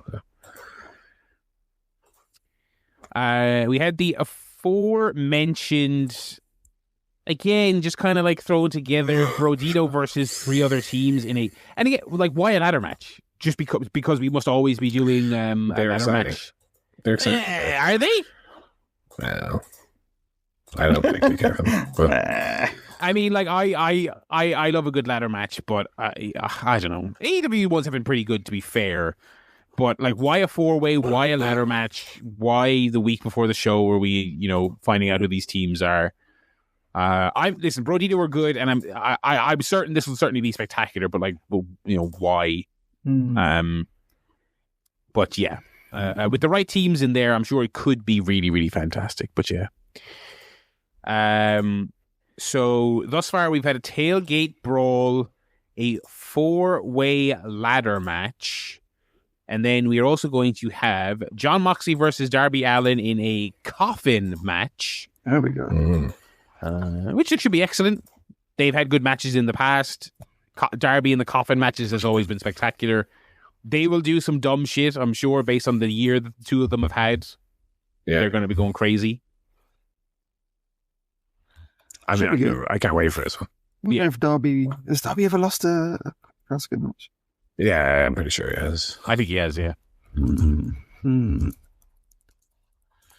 pull it up here. He lost against Jack Perry at All In. And where is he now?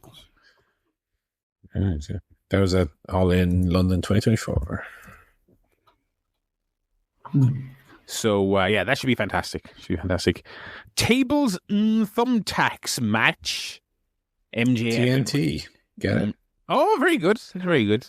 I mean, based on how much other kind of gimmicky, weapony matches there are on the show, these two, I think, could have a great singles match. I think this would have been a nice spot to just have them have a match.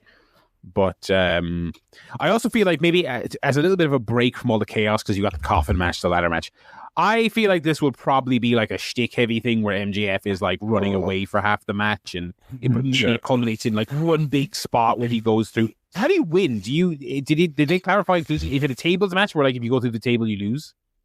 No, I think it's a no DQ match, right?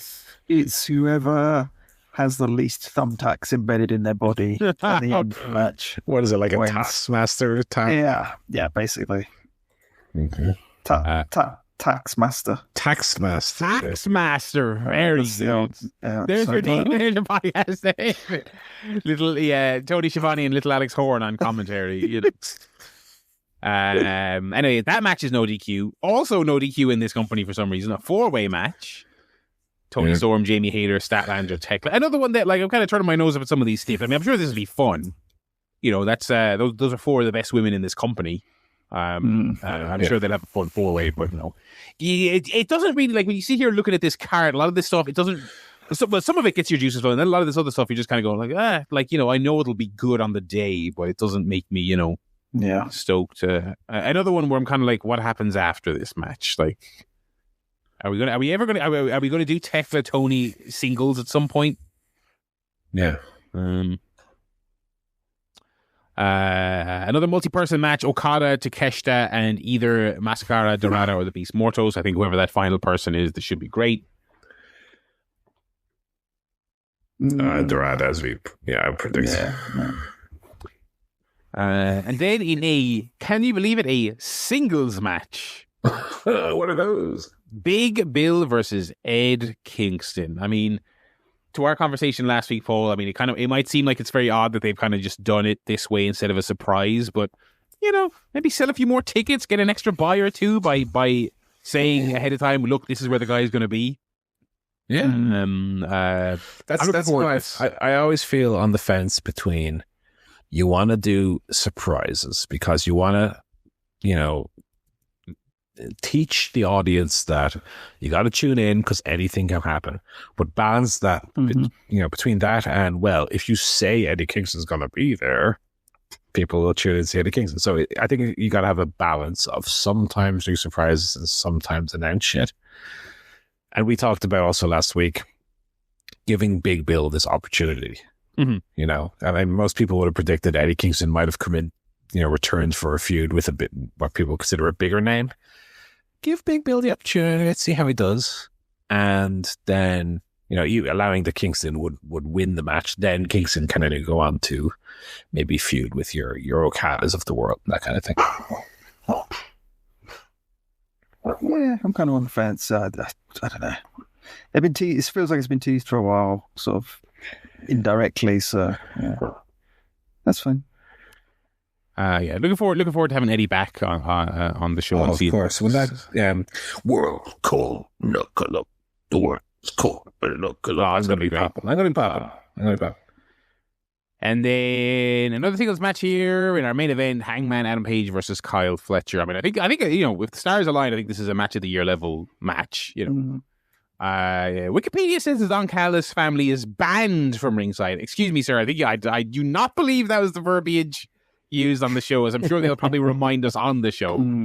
I believe it again. They didn't use I think it is literally the same as the Ricochet thing, just without explicitly saying a gentleman's agreement. But I think that's what they were going for.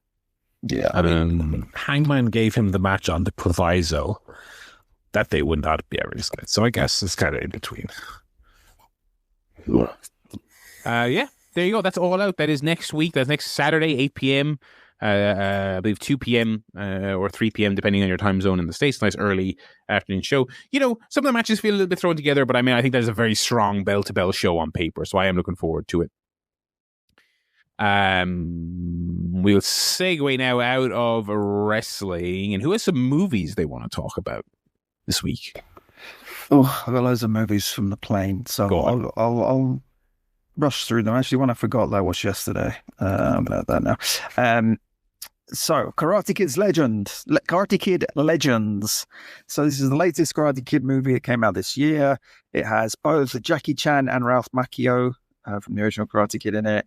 This follows on from the success of the TV series Cobra Kai. It's a bit of a kind of crossover event, Batman versus Superman, with both Jackie Chan and Ralph Macchio, Daniel LaRusso from the original films.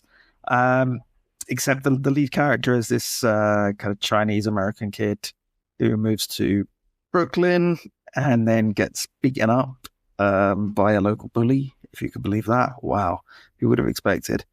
It's quite a bad film. And I only kind of really wanted to watch it because, I was like, Jackie Chan and Ralph Macchio on the same movie. Ralph Macchio's in it for 5 minutes, halfway through. He's hardly in the film at all. The plot makes absolutely no sense. It is like they wrote it in an afternoon. They just went, right, chuck all this together. Joshua Jackson, a.k.a. Pacey from Dawson's Creek, is in it, playing kind of like a ex-boxer turned pizzeria owner. And it's like, he's the worst casting for that role I've ever seen. It's supposed to be kind of tough guy Italian, I used to be a boxer, now I make pizzas. And it's like this Canadian teen idol flounces in and plays it. It's awful. So having said that, it was charming at points, so I kind of enjoyed it, but it was a pretty bad film. I watched Chicken Run after 25 years. Finally saw that. I've never seen it before. Brilliant. It's very, classic. As good as the Wallace and Gromits. Tarnished slightly by Mel Gibson being one of the lead characters, but it's very good, very well made, very funny film. Oh, I watched Bridget Jones' Mad About the Boy, which is the latest Bridget Jones, the fourth in the series, and actually thought it was quite good fun. It's all about Bridget. Good reviews. It got very good. It was actually pretty good. It was funny. I think the Bridget Jones character with Renee Zellweger kind of makes more sense as she gets older, Because the thing was, she's like this Hollywood star playing a kind of lovelorn, like 20-something in London. It's like, yeah, but you're Renee Zellweger. You know what I mean? It doesn't really make sense. But as she gets older, it's almost like does make a bit more sense. So that was very, very funny, very kind of sweet. I think they did it really well. Kind of, it's very similar to And Just Like That, the Sex and the City follow-up, except this does it very, very well. It's quite a similar sort of scenario that the character finds himself in. But that show was absolute shite, whereas this is pretty good. While sitting on the tarmac at LAX, I watched the entirety of Judas and the Black Messiah. Daniel Kaluuya, Lakeith Stanfield. Very, very good. I wasn't too familiar with Fred Hampton and the whole Black Panther story. I knew about the Black Panthers, but not the actual kind of conception and story of it. Really, really good. I mean, Daniel Kaluuya is great, but Lakeith Stanfield he's great at everything. I mean, in Get Out, in Sorry to Bother You, he's brilliant. He's really good in a kind of a supporting role. He's kind of the protagonist, but it's also somewhat of a supporting role. But he's really, really good. And the story is kind of very interesting. It's one of those where it's slightly hampered by being very much a true story. So you're kind of just following this biopic / true, based on a true story sort of film. Those always feel a little bit labored, but generally really good. And Jesse Plemons and Martin Sheen pop up as well. That's never a bad thing. That was really good. On the way out there, I watched Jurassic Park 3, which I had never seen before. Christ, that was shit. It's like a kind of post Jurassic Park rip-off dinosaur movie, except it's actually a Jurassic Park official movie. Jurassic Park 3 is all right. No, it's bad. It's again another one of these films where it's like, why have they ended up back on an island for the dinosaurs? You know what I mean? Like, why? Yes. On one hand, I can kind of believe it is very, very accurate that if there was an island full of dinosaurs somewhere on Earth, a lot of people would go, I want to go and see that island. A bit those billionaires that were in the submarine that exploded. You know what I mean? It's like, well, you don't need to go and see the Titanic on a submarine, but we're incredibly rich, so we've got nothing else to do than that. I can imagine those billionaires going, let's go to the dinosaur island and have a look around. So in that way it's plausible, but it's also like Sam Neill basically at the start of the movie is like, fuck Jurassic Park. I don't care about Jurassic Park. I never want to hear about Jurassic Park ever again. I am a paleontologist. I'm interested in bones. I'm interested in real evidence, real dinosaurs, not fake, reconstituted bullshit dinosaurs. I don't want to hear about it ever again. Okay, yes, I'll go back to Jurassic Park. Next scene, yes, I'm on my way to Jurassic Park. There's absolutely no journey whatsoever. He just goes, yeah, right then. All right, I'll go then. And God. So anyway, it was fine. It was not good, but there we go. I've seen all. Do you like The Lost World? I don't remember. It's been so long. I think it was better than this. I think this is why I like the third one. Do you like the film better? I watched it back to back with the second one. I thought Lost World was so boring. That this one at least is wacky and fun and great. There's got a really annoying teen in it. He's like, they all do. I know all about dinosaurs. What, you don't know about dinosaurs, you fucking idiot. I know all about. Yeah, it survived on his own on a fucking park for 3 months. Yeah, so anyway, and then last night I watched Fresh, movie with Sebastian Stan and Daisy Edgar Jones. Oh, that's nothing to do with Bel Air, no? No, this is it's the prequel to yeah, I watched Fresh. I was intrigued because I love, Sebastian Stan's great. He was great in The Apprentice. I thought this film was as boring as anything. I just could not get into it at all. Characters, a story. I don't know if it's, have you seen it, Paul? No, I've not even heard of Fresh. Oh, okay. I've seen it. You liked it. I liked it, yeah. Yeah, I won't spoil it then, but it's kind of horror, but it's done in such a stylistic way. Like, it was very. I didn't care for the characters at all. I didn't really care if what happened to them. I'll leave it at that. I won't spoil it. But Yeah. I just could not get on with that film. I was not in the mood for it, maybe. But yeah, that's me. That's my movies for the week. It was a bit of a weird mix. There wasn't much on the plane, to be honest. That was worth checking out. Unfortunately, Plus, when you're on a plane, I don't think you want to watch anything like really good, do you? You don't want to burn a good movie on a plane screen. The last Mission Impossible, and I was like, do I want to watch it on a plane? Yeah, not really. Let me watch it. Yeah. How about you, Paul? Just the one for me. The Renee Zellweger train trundles along because I watched Jerry Maguire for the first time. Ah, very good. Show me the money. What else did they say in the movie? Show me the money. You guys. You had me at hello. You had me at hello. Shut up. You had me at hello. You complete me. All the hits. But this was my first time watching it, and I didn't really know much about the plot of Jerry Maguire going in. I know those bits. I know the lines, but I very much enjoyed it, and I thought, to give some flowers out here, I thought Zellweger was excellent. I thought Cuba Gooding Jr. was excellent.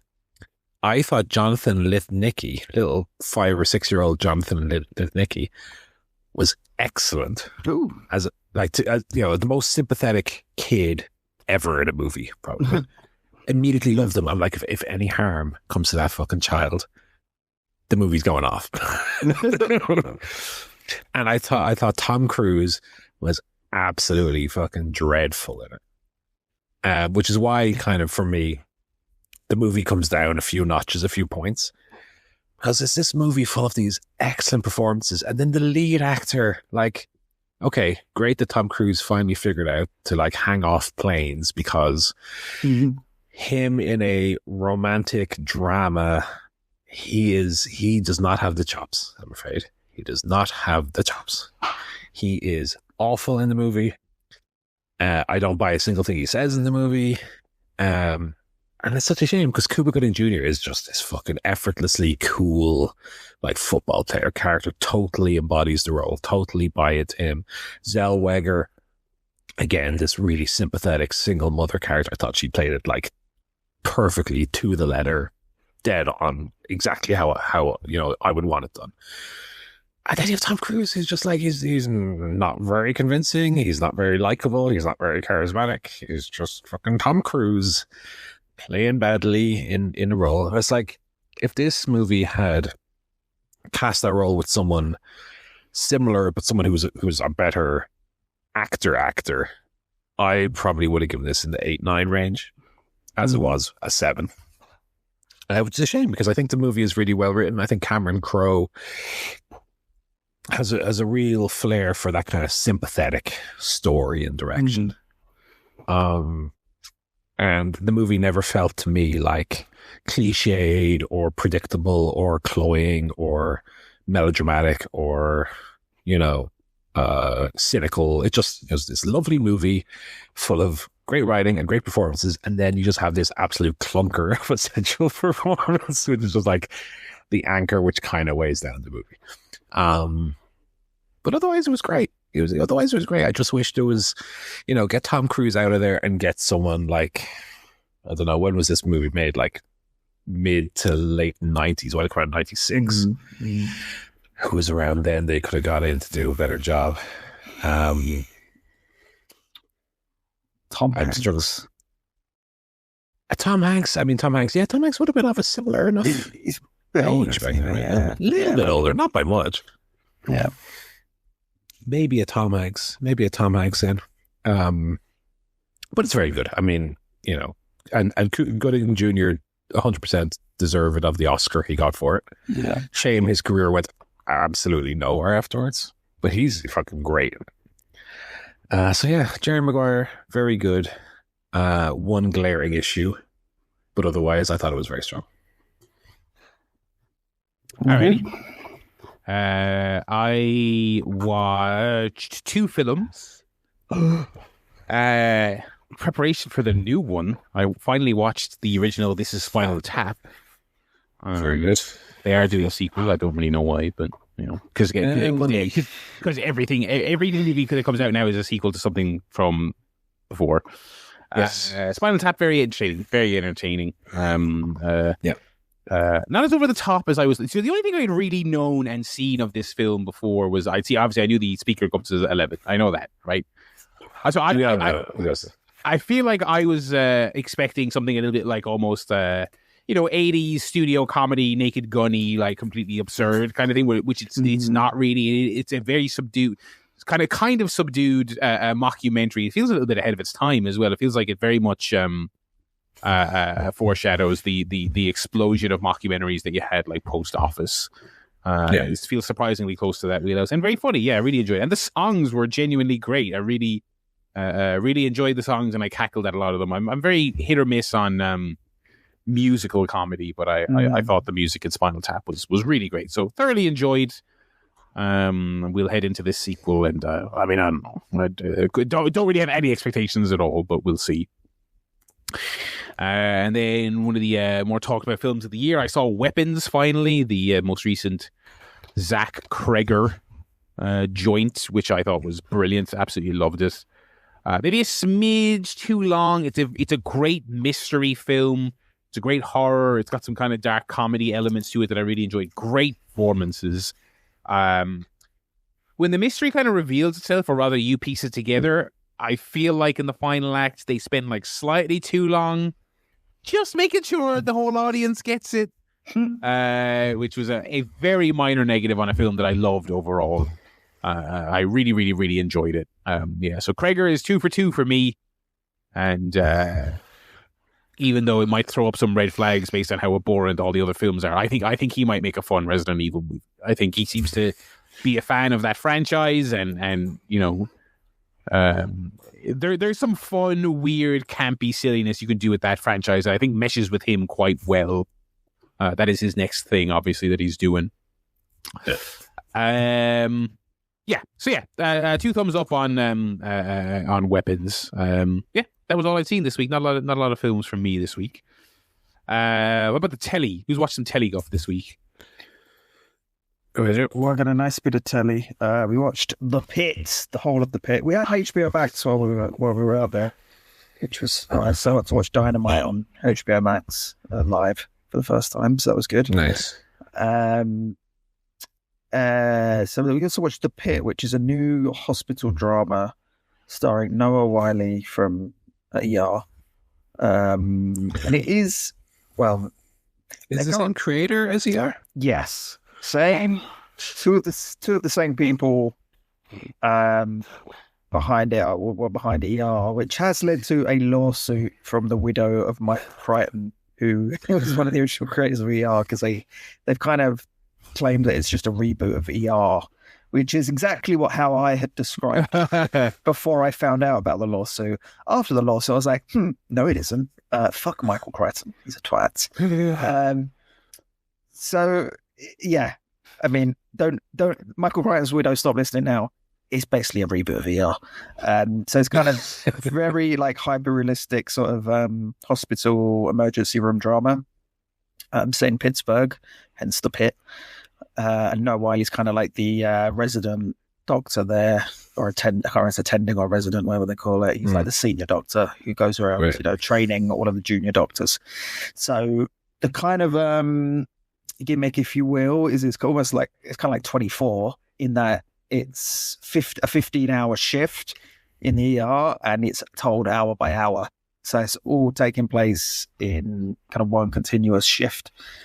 Which kind of heightens the tension and the sense of fatigue that they're experiencing. So it is really, really good. I would say it's kind of old school TV in that it is drama, cliffhangers, actually kind of likable, interesting characters. You know how a lot of TV and movies now, you hate the characters and you're like, I don't want to watch these people. They're awful and I hate them.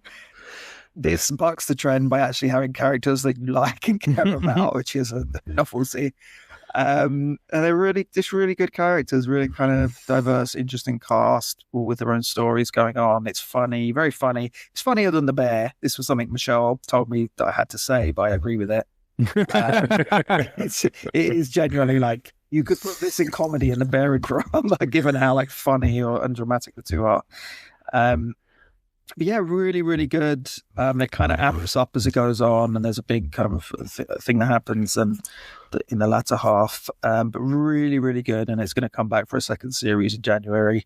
Unfortunately, it still hasn't been on anywhere over here for some reason. It hasn't been on Now TV. I don't know if it's related to HBO MAX launching in Europe at some point in the near future. Maybe there's a bit of a dispute over it. Maybe it'll end up on Channel 4 or somewhere else. I don't know. But it's a real shame because it's up at the Emmys tonight. The Emmys are on tonight, and it's got a lot of nominations. So, yeah, really enjoyable show. Just one of those classic TV shows. You sit and you watch, you'll enjoy it. It's dramatic. And it's also got a lot of really good social commentary as well about kind of America and American healthcare, but without being too heavy-handed about it. Like it's really, really good. Can't praise it enough. So yeah, very good. Yeah. I mean, I've heard it's absolutely excellent. I got to get to it. The one thing for me is I've also heard can be quite gruesome.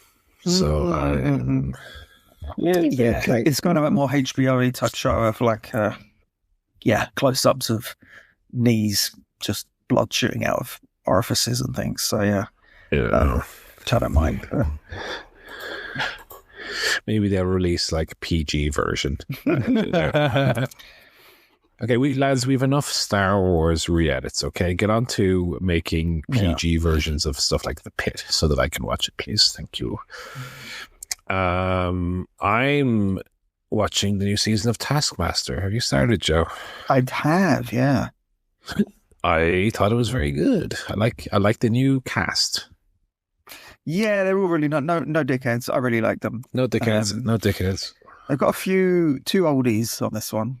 You've got Reese and you've got Sanjeev. Yeah, which is funny. And then, I don't know the other two, the Phil guy and the younger girl. I think it's Anna. Yes, they're both really, really nice though. Really eccentric as well. Yeah, but I like them. And Maisie Adam, who's really nice as well. So it's a really nice cast. Very nice. I mean, last time I saw Maisie Adam, she still had the crazy, like, shaved head. Right, yeah. Happy to see she's let that go. I just couldn't look at her with that haircut. Yeah, all very funny. I have also now, just as of today, actually, finished my rewind of every other season and special of Taskmaster. So I've now finally, Joe, reached same point you have, where I've watched every episode. Nice. Which finally will now allow me to again watch other things. I want to get back to Mobland, and I want to get back to some other shows I'm watching. But I am caught up. I just finished season 18 today, which again I thought was very, very good, with Andy Zaltzman and Jackie D and Rosie Jones and Emma Siddy and Babatunde Alishi. Very good season. Enjoyed them a lot. So yeah. I mean, I'm still waiting for Taskmaster to really start to like truly dip and wane in quality, but it does seem 20 seasons in, they're still going strong. Yeah. I will maintain some of the seasons that I've enjoyed the least are the ones where the group don't seem to gel as well. One thing I love is by the end of the season, where both through the studio parts and the team tasks especially, you have the little groups that really, really gel very well. I liked in season 18 you had Rosie Jones and Jackie D. I thought they were a great little team, and the one task especially where Rosie dressed as a hot dog and Jack D just didn't fucking understand what the task was meant to be. Did it completely wrong, cost her all the points. Oh yeah. Very, very funny. So good to be all caught up finally. It'd be a shame because it's been, for the longest time, it's always been in the evening, throw on a Taskmaster. Yeah. Now I don't really want to rewatch them right away. I do want to take a break from it now and watch other stuff and have the one new one a week. But watching them all has been a great little thing, because I think it's just such a wonderful show. Yeah. I did watch the new Beavis and Butthead, which was very funny as well. There was no South Park this week. No. I haven't started Alien Earth. I have that on my list as well, so I'll probably be starting that imminently. And then, like I said, this week I want to get back to some of the other shows I'm watching. Let me pull up my little TV spreadsheet here, which I do. I've kept a TV spreadsheet since pretty much when we started doing this podcast, like 2010-ish, about the same file for 15 years. Mobland, The Americans. When you take back to Batman, the animated series, I've only watched 17 episodes of that. Yellowstone, I don't know if I'm going to keep up Yellowstone, to be honest. But yeah, some other stuff I need to get back to, and then really get onto start Better Call Saul again. I do want to give Better Call Saul another fair shake, and I will start it from the beginning again. The Wire, The Sopranos, Frasier, I need to watch. And yeah, so now the Taskmaster's done, I'll start watching some of those again. Yeah, let's get Frasier going. I think it's a 10-year bid on this show that we need you to watch Frasier. Sure. I'll get on to it. Video games this week. I bid farewell to the Xbox this week, sold it off. Rest in peace, the Xbox. And in exchange, not a direct exchange, but I got a Switch 2. I broke the glass. Oh, very good. Emergency press button, Switch 2. Got that, and I'm less than a week in. Where do I start on the Switch 2? I mean, I think the main thing about it is I was very much one of those people who was like, yeah, I kind of just want it to be like a more powerful Switch. Switch was great, innovative and exciting, but it feels ancient now when you try, especially when you try and play like new games on it. And so it is definitely just that to a fault. I never held an OLED Switch in my hands. I don't know if it's comparable size to this. You pick the thing up, it just feels like a bigger Switch 1. I kind of would have liked a different kind of material. One of the things I didn't like about the Switch 1 was it did feel like a toy, like in its kind of plasticky makeup. I assume that was to keep costs down. I think the Switch Lite is actually much better. My wife has a Switch Lite. I picked it up there earlier today, just for comparison. And I think because the Joy-Cons don't pop off on that one, it's like a solider, kind of more sturdy feeling thing. Switch 1, and to an extent, the Switch 2, it feels better. It doesn't feel as kind of plasticky as the Switch 1, but it's it very much feels like, hey, here's the new Switch. Still has the terrible D-pad, the which is actually just 4 buttons. Because it's still doing the thing where you can take each Joy-Con off for multiplayer games, stuff like that. Still has the bad eShop. All that horsepower does not make the eShop work better. But one positive thing I will definitely give Nintendo is that the setup for it and the transfer of all your data, it was like transferring your stuff to a new phone. You put them on the same Wi-Fi, you sign into the old Switch, you sign into the new Switch, you put them next to each other, and it just does it all. So I think Nintendo has gotten a lot of that stuff wrong in the past. This just worked. Put them next to each other, and within 15 minutes, my Switch 2 had all my Switch 1 games installed, all the save data transferred over. I also, one of the first things I did was I checked out that Switch 2 version of Tears of the Kingdom. I subscribed to Nintendo Switch Online, which I haven't done for years, but that includes the fancy versions of the 2 Zelda games. So I was like, all right, I'll it's 40 quid a year. I'll take a punt on this so I can try those versions. Booted the game up. None of this PS5 shit where you're like, oh, sorry, you've booted into the PS4 version of the game. So what did you want to do, mate? What is that?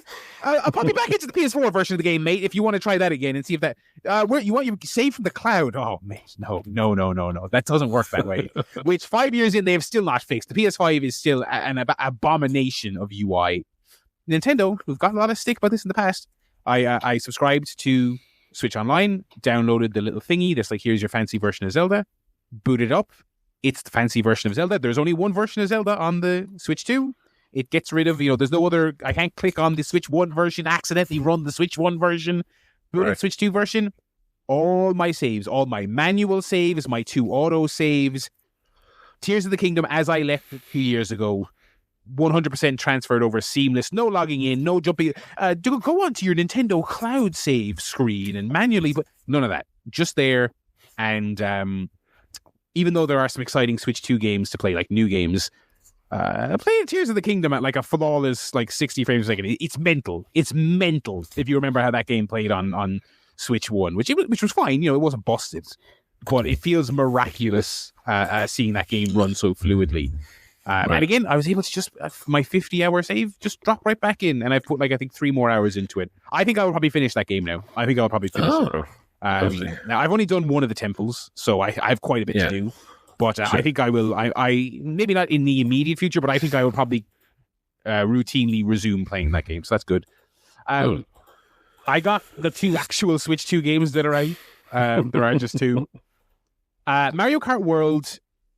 It's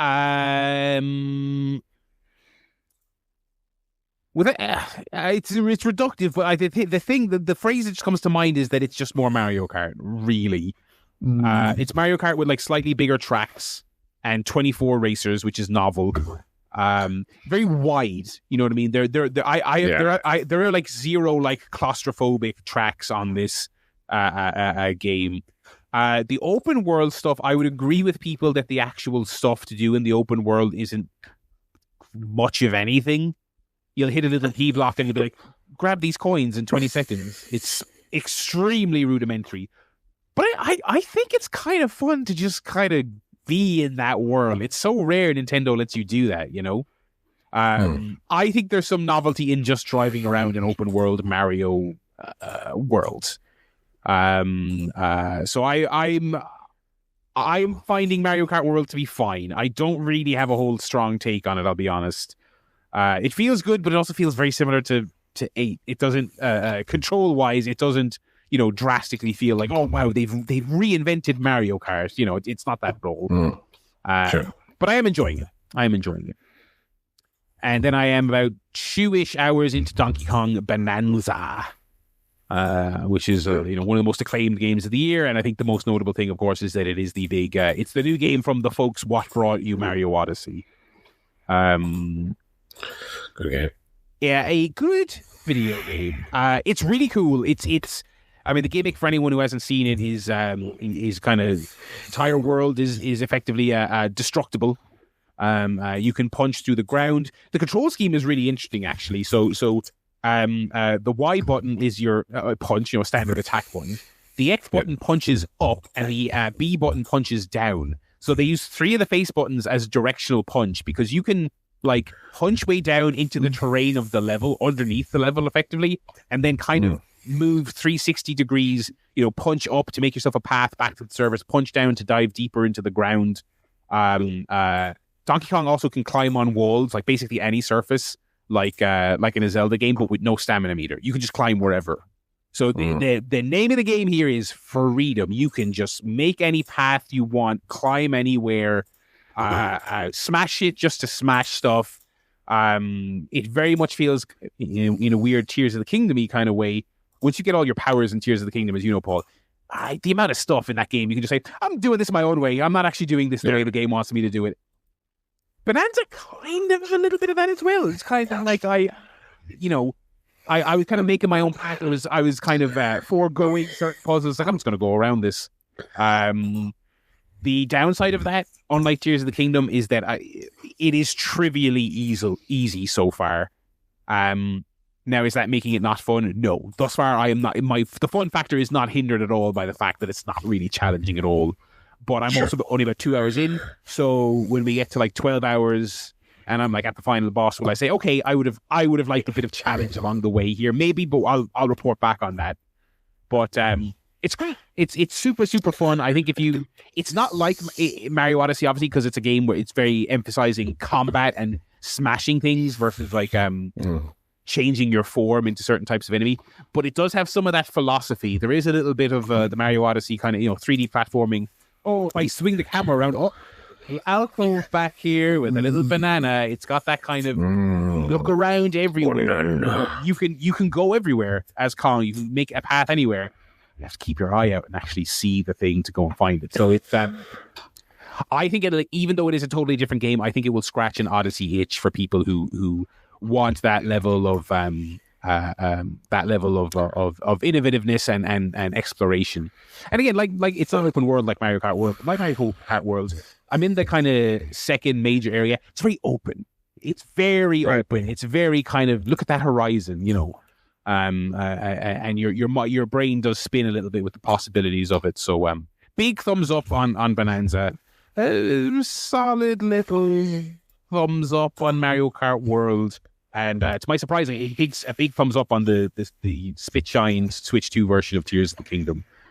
If you get that Switch Online thing, you also get the fancy version of Breath of the Wild as well. Yes. I suppose I should say, if you don't own the base games, you don't get them. That's probably you could buy it. That's probably an important detail. If you own the game, the upgrade is included on the Switch 2 subscription thing. I think that's worth it. They're 20 quid a pop each, and Nintendo Switch Online, the full version, is like 40 quid a year. So it's pretty fair. It's pretty fair. I very briefly booted up the GameCube emulation to play some Soul Calibur. It seems lovely. Yeah, fucking great. It seems like a perfectly functional GameCube emulator on that. So if you like GameCube, we'll see how much they roll out. Obviously, over the course of the Switch 2's life. But so no Sunshine on there yet. But they got Wind Waker, and the football game, the first Mario football game. They got that. So. That's the Switch 2 talk. That's me for the week. What have you been playing? Well, before we get, I just want to talk about the Switch 1. Go on. Because we did have the Nintendo Direct in the week. Oh, big old pile of shit, so it was. Yeah, I was pretty bored. But Mario Galaxy 2 finally freed from the clutches of the Wii. Yeah. So, Joe, your Christmas is sorted. I'll be getting that one. Because if you enjoyed Galaxy 1, count me among the people who consider 2 as the superior. Galaxy 2 is a banger, so enjoy everyone who's going to play them, and cheers Nintendo for waiting until literally the year after I played them on the Wii to release them on modern systems. But look forward to that. $40, I think. Yeah. So I don't know. They'll probably do £40 to just fuck you over here. Yeah. 70 for the package of the 2 if you want the 2. Which I don't think is bad. I've seen a lot of people complain about it. I think it's bad, yeah. Especially because the reason I think it's bad, though, is from looking at that footage, it doesn't look like they've done a shred, which is fine if you're just going to pop it on, like, remember the old Virtual Console for, like, 20 quid or whatever. Yes, I think it's but I'm thinking cheap. Nintendo would typically do nothing and charge you 120 for the 2 of them. Well, I'm not going to give them credit for the fact they used shit and they've done worse. So I'm not going to give them credit. Worse, yeah. I won't be forking out for it. But it's crazy that these games that are so beloved, considered among the best ever, were like not for sale in initial means. So it's good that they are. I think it means you can basically play every mainline Mario game on the Switch at this point. Is that right? Yes. Yeah. If you have the subscription to their little emulator thing. Yeah. No, Sunshine is not in their lineup. Sunshine is not yet. But Sunshine is on the 3-pack. It's on the 3-pack, but they don't sell the 3-pack anymore. So the 3-pack now goes you can get it on fucking eBay. You can pay 150 quid to play a broken version. I actually sent mine to a buddy because his kid wanted it, and I was like, hey, I'm not gonna, I was like, and the price is just €90. But the funny thing about on the Switch 2, like kind of a wish list. This is minor, but it is kind of funny that this is a device that's going to have GameCube games on it. No analog triggers again. So when they do eventually put Mario Sunshine out, it will be annoying to play, just like the Switch version was, because you can't do the little squirts, the little But anyway, I thought an hour. That Switch 2 thing was an hour. And it was not good. It was not good. At least PDC is coming out, but Yeah. Anyway. I'm back on that Death Stranding 2 kick. I've played another 2 hours or so of it. Enjoying it. But I'm still kind of waiting for the game for the story to really get kickstarted to the point where I'm like excited to slowly walk up a mountain with my cargo on my back. Because that's kind of like, I really love the first Death Stranding game, but I feel like as much as I enjoyed the game loop, also the story did a lot of the heavy lifting. And I'm like, 8 hours into this one now. And I've got to Australia and I've done the first few missions, and I still feel like, are we going to get to the fireworks factory yet? Yeah. I feel like I'm still playing the tutorial. Like, okay, let's get to the meat and bones here. Let's get crazy. So I still feel like we're not quite there yet, but hopefully soon. So we will see. But yeah, otherwise not too much else. I mean, by the time next time we speak, I'll probably play another 10 hours, 15 hours. Yeah. So I should have some actual comments on it by then. I don't know how long it is overall. That first one was pretty hefty. I feel like it was I'm not going to be doing a lot of the multiplayer. No multiplayer. The kind of side quests. I'm basically going to be mainlining it for the most part. A funny thing did happen though. I'll tell you a story. I unlocked a cool new weapon that I was very excited about. It's the sniper tranquilizer gun. Oh, I was like, ooh, baby. And that is the one thing I would say that the game is quite good for already is like giving you new cool weapons to use. And so I was hiding in a little bush, hiding in the tall grass, and luring people over to get shot by me with my lovely new gun. And so I shot them all in a big pile of bodies. And I was like, oh, Pippi, let's go to the terminal and log in and do what I need to do. And I get to it, and it's like, terminal not accessible, because I guess enemies are still around. I'm like, what? I shot them all. And then to my horror, the fact that it's a tranquilizer gun, I figured they would just be asleep forever, but they actually pile of them start waking up. So I'm next to the pile with my normal rifle, shooting them all in sequence as they slowly wake up and start attacking me. Very fun. But yeah, quite enjoying the game. But as I said, still still don't feel like I've actually got into the meat of what the game is just yet. Yeah, that's it. Alrighty, and that's going to do it for the games this week, and I think that's going to do it for the pod. Is a good artwork, of course. I haven't looked at it yet. Yeah, we have a good Gender. Oh, very good. Very, very good. Genderigu.